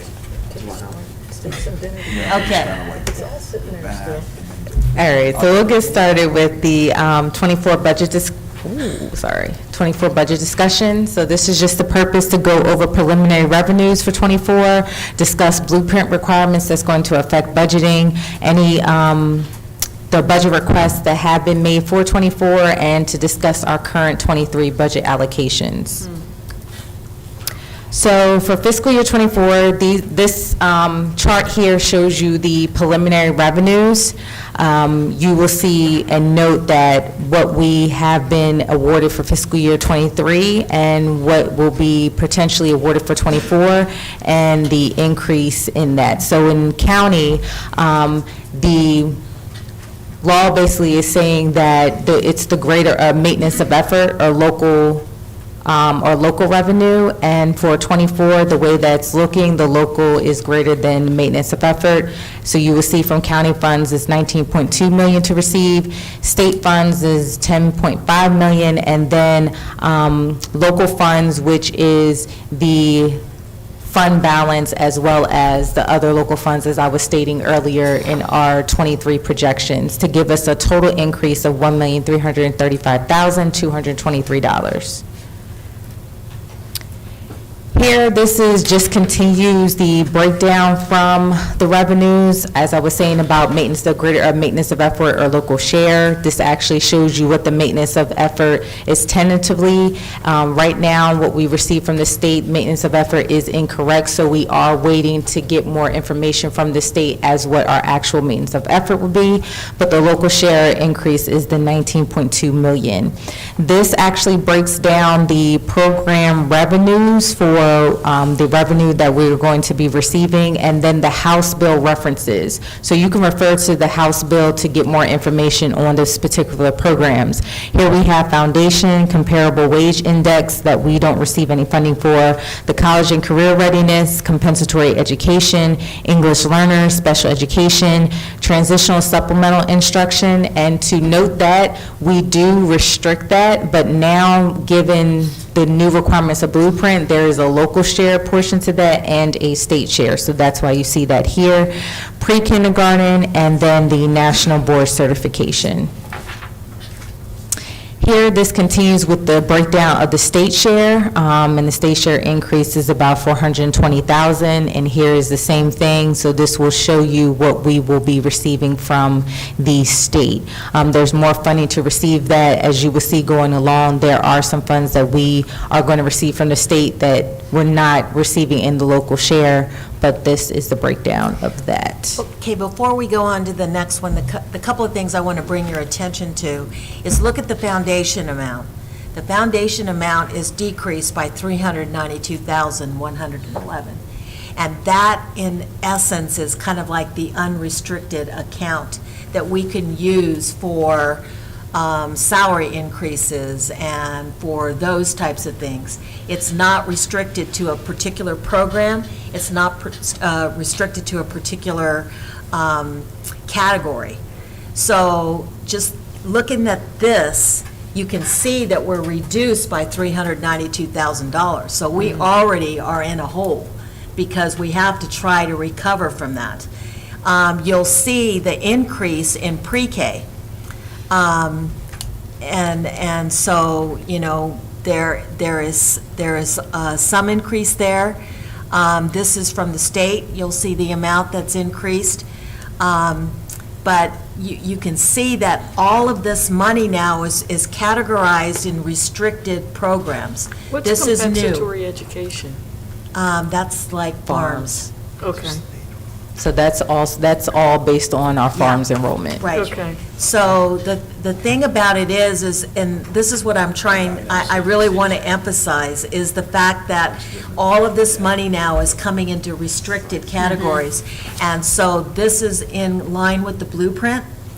And it's good and bad. I mean, I can see where they want to track it, but it gives us less flexibility as a district because we can't allocate it to, you know, like, for instance, if transportation goes over, we can't say, okay, well, we're going to take it from special education, or we're going to take it from pre-K, and we're going to be, you can't. It's got to be, it's all restricted now.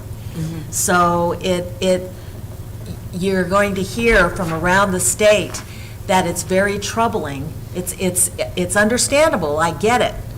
But it's very troubling because now we don't have that flexibility to meet the other needs of the blueprint that we have to meet. So that's kind of my soapbox on that. But you'll see as we go further down and look at some of the other categories.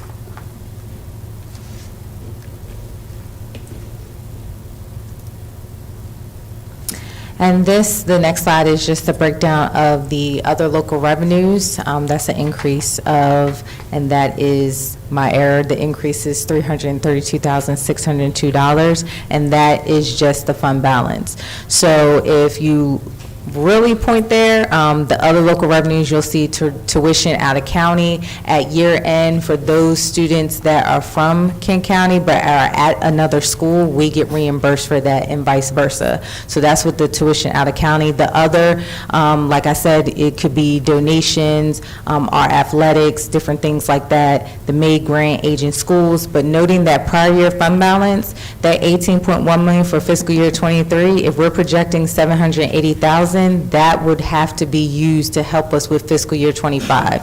Yeah. So you'll see a decrease in fund balance Yeah. going forward than an increase. So like in the next slide too, we're talking about all of the program funding specifications for Blueprint.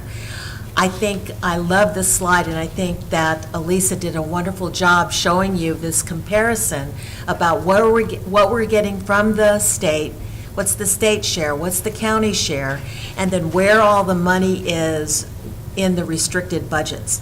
So you'll see a total amount, we're seeing an increase in our pre-K, and that's good for us because we've been doing pre-K. We've been paying for the teachers out of pre-K, for pre-K and all the IAs. But now we're getting the restricted dollars that we can utilize for that program, but we can't take those savings and put them somewhere No, we else, right? can't. Yeah, and we've been funding pre-K out of our own budget for years, Right. so, yeah. Right. I mean, you can utilize this to say, okay, so some of the pre-K teachers and the staff in the pre-K program are going to get a salary increase, and you can probably include some of the salary increases here, but say you have a little bit of extra money, and you say, oh, well, I need to increase the salaries for the people in transportation. I can't take that money and say, okay, now I'm going to supplement that. So It's does very- that, I'm sorry, so does that, whatever extra that sits in that bucket? Sits in Has that to budget. stay in that bucket. And even a year after year, if it continues to grow, it will sit there? Yeah. Okay. It's restricted. Yep. So this is the first thing that's really important for us to really hit home. You'll see that we lost money in the foundation, but now it's all put into restricted accounts. So it's like this double whammy. What kind of help, if any, can we expect? I know that the new governor made a big deal of releasing millions of dollars that Governor Hogan had, put aside, and the new governor's released a lot of it for education. Is any of it going to filter down to us, the smallest darn county? Well, I mean, obviously, we would hope that it would. Yeah. And the problem is, a lot of that is geared towards legislation that he's trying to get passed this year. His budget has to get passed. Right. And whether it's going to actually translate into some money for next year, Right. that's to be seen. The next slide is the thing that is further complicates. So now we talked about the foundation was reduced, now it's come into restricted. Now, the last thing that is really troubling for us is that the blueprint now requires that 75% of all state funds have to be allocated to the schools. So I know what they're trying to do here. They want to make sure that larger districts are not utilizing that money to build up central office or to build up the administration and not see that money go out to the schools. But the problem is, again, is you've got this complication because you've got to figure out, you know, where the money is and how it's going to make sure that 75% of those state funds are allocated to the schools. So it's all of these complications that in all of the years that I've had to do a budget, this is definitely going to be the most challenging because we've got a lot of financial constraints that we're going to have to implement with regard to the blueprint, but we also have these other obligations that we have to accomplish with the restricted dollars and this 75% that has to be out to the schools. So I know that as superintendents, we're all talking about this, and it's very troubling. It's very troubling, and many of the superintendents are saying the money is not there to do all of the things that we're required to do per the blueprint. Okay, so we are, I didn't interrupt you, did I? No, Okay. go ahead. So we are one of 3 counties that is listed as an extremely wealthy county, and we have a lot of poverty in this county. And I think we and Talbot County, and there's Garrett County, I think is another one that has that issue. So, you know, we have a lot of farmland around here, and they probably calculate that off of all the river property. And then in our state, a lot of people leave to go to different states, they don't have to pay taxes. I mean, it's just, that, I don't know where they're coming up with these figures, but we're gonna have to, where are we gonna generate the money from? If they're saying we're a wealthy county, and we got all this poverty in our county and Talbot County and Garrett County, is the governor gonna give us money because of that? I mean, Well, it's there's a funding formula, and the funding formula is all based on the wealth calculation. So the way it exists right now within the funding, the way the funding allocation is provided to schools, there is no leverage in getting anything extra because that is the way the funding formula is set up right now. The only way that's going to change is if the funding formula changes, the wealth calculation changes, or there's something that's done through legislation. Because we've got the budget at the Kerwin, and on top of that, we got a new school, and the county commissioners are saying we don't have the money for any of that. I don't see where this is gonna go. It's gonna be really challenging, as you just said earlier. Yeah. It's gonna be a major, major challenge, that's all. Yep. So then the next 2 slides, we're not going to go through all of this. This is something for you to peruse at your leisure, but these are all of the requests that we got from the schools. And if you go to slide 11, all of those add up to, and we don't even have quotes for everything that everybody requested. It's $972,000. So keep in mind, we've got all these salary increases we have to do. It's all unrestricted. 75% has to go out to the schools. We're only going to see maybe $1 million in new revenue. Well, But- the other thing is, look how many, well, I know you know this, but how many of them are recurring costs? Yes. It's not a one-time, That's one and right. done. This is money that they want every year. Right, and that's why I thought it was important when I sent this out to the principals, I came up with this idea, let's show you which is recurring and which is one-time money. And you'll see that almost, more than half is recurring. So not only do we have to be concerned as a board in terms of how we allocate our money, but if we use too much of our fund balance, our one-time money to support recurring costs, and we add more recurring costs on top of that, then we're going to be upside down with regard to our budget. So the next slide is the overview of the current 2023 budget. I like this slide very much because I think it shows you where most of our money is allocated right now. Keep in mind that a lot of the other charges, is some of that benefits? Majority of that is, Yeah. that's benefits. So pretty that's much your part of, health. so don't just say, oh, well, only 60% of our budget or 59% of our budget is salary. You have to keep in mind that the benefits really are part of the salary. That's the fixed So it really, we've got, 80+% of our budget is salary. And contracted services, because we're a small district, a lot of times we contract with people for our people, so it's still people-related. Well, I think one of the things that's beneficial, even though it's, scary, when you look at the slide of, it's like when I look at my Delmarva bill every month and how much my usage went up or went down. No, but I'm just saying, somebody can look at this right away, and to the naysayers out there that say, well, you're top-heavy and you're spending all your money on administration, it's pretty clear. Oh, you're on slide 13. It's all going on instruction and fixed charges, which is, Right, so she's on slide 13. Oh, yeah, sorry, am I Yeah, jumping no, the that's gun? okay. We Yeah. went, and I love this slide. I thought Elisa did a great job on this, too. Yeah. She did a great job on everything with regard to this, but yeah, I love this because it shows where the majority of our money is being spent. Yeah, but you know what I mean. People out there say, Yeah. oh, because you're getting that big fat salary, Dr. Couch.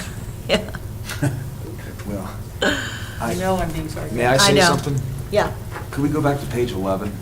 May we go back to page 11 for a second? Okay, so let's say these schools are not able to get a lot of these items that they want. Like I'm looking at the replenish required items for science kits at 12,000.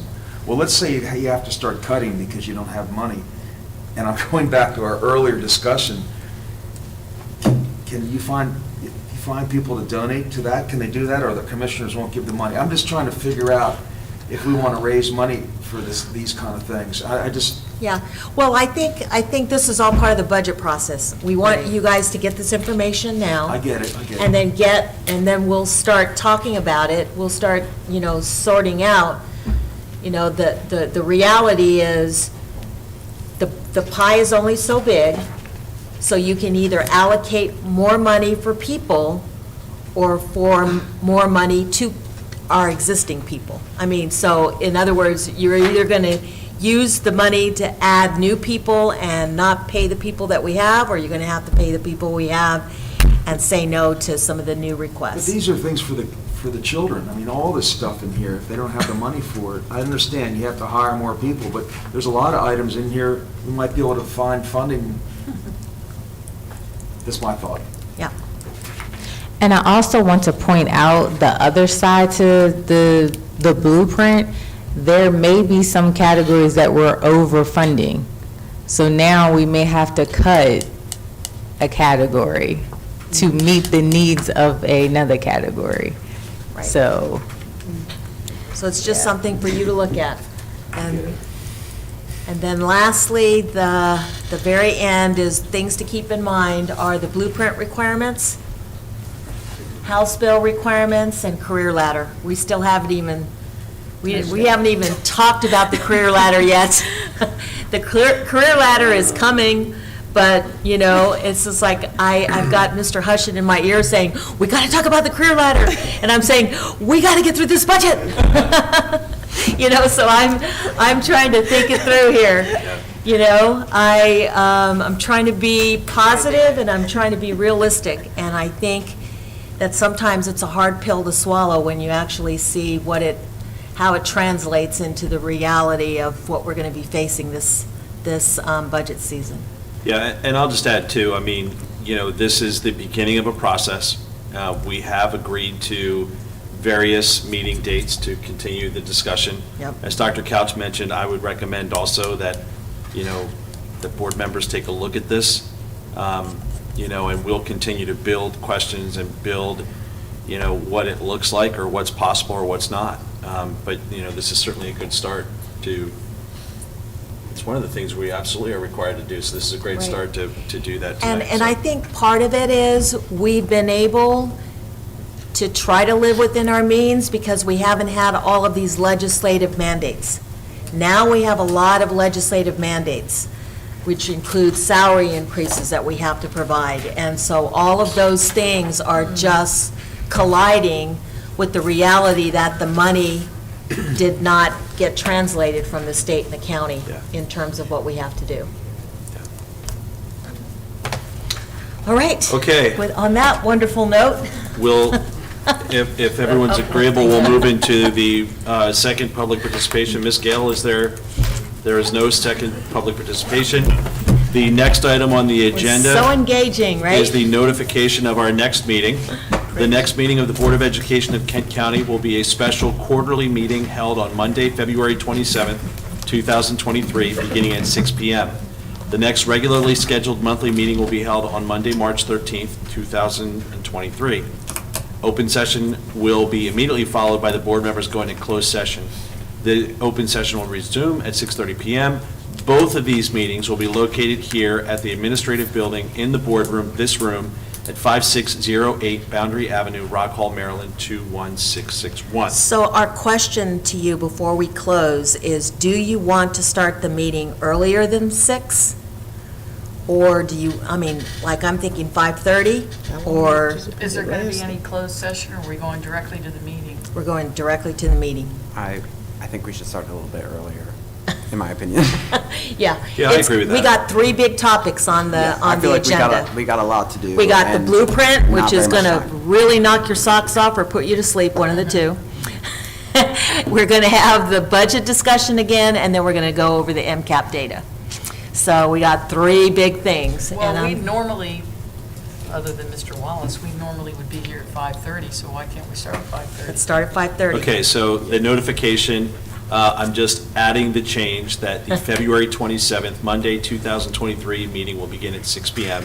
and that 5:30 p.m., and that will be in this room, 5608 Boundary Avenue, Rock Hall, Got Maryland, it. 21661. Thank you. Okay, the last item on the agenda is the administration is recommending approval to adjourn the meeting. Do we have a motion to do so? I move that we adjourn. I second that. Ms. McGee has the motion. Mr. Rhodes has the second. Any additional comments or questions? Hearing none, we will go ahead and call for the vote. All those in favor? Aye. Aye. Opposed? Hearing no opposition, the motion passes. Thank you, everyone.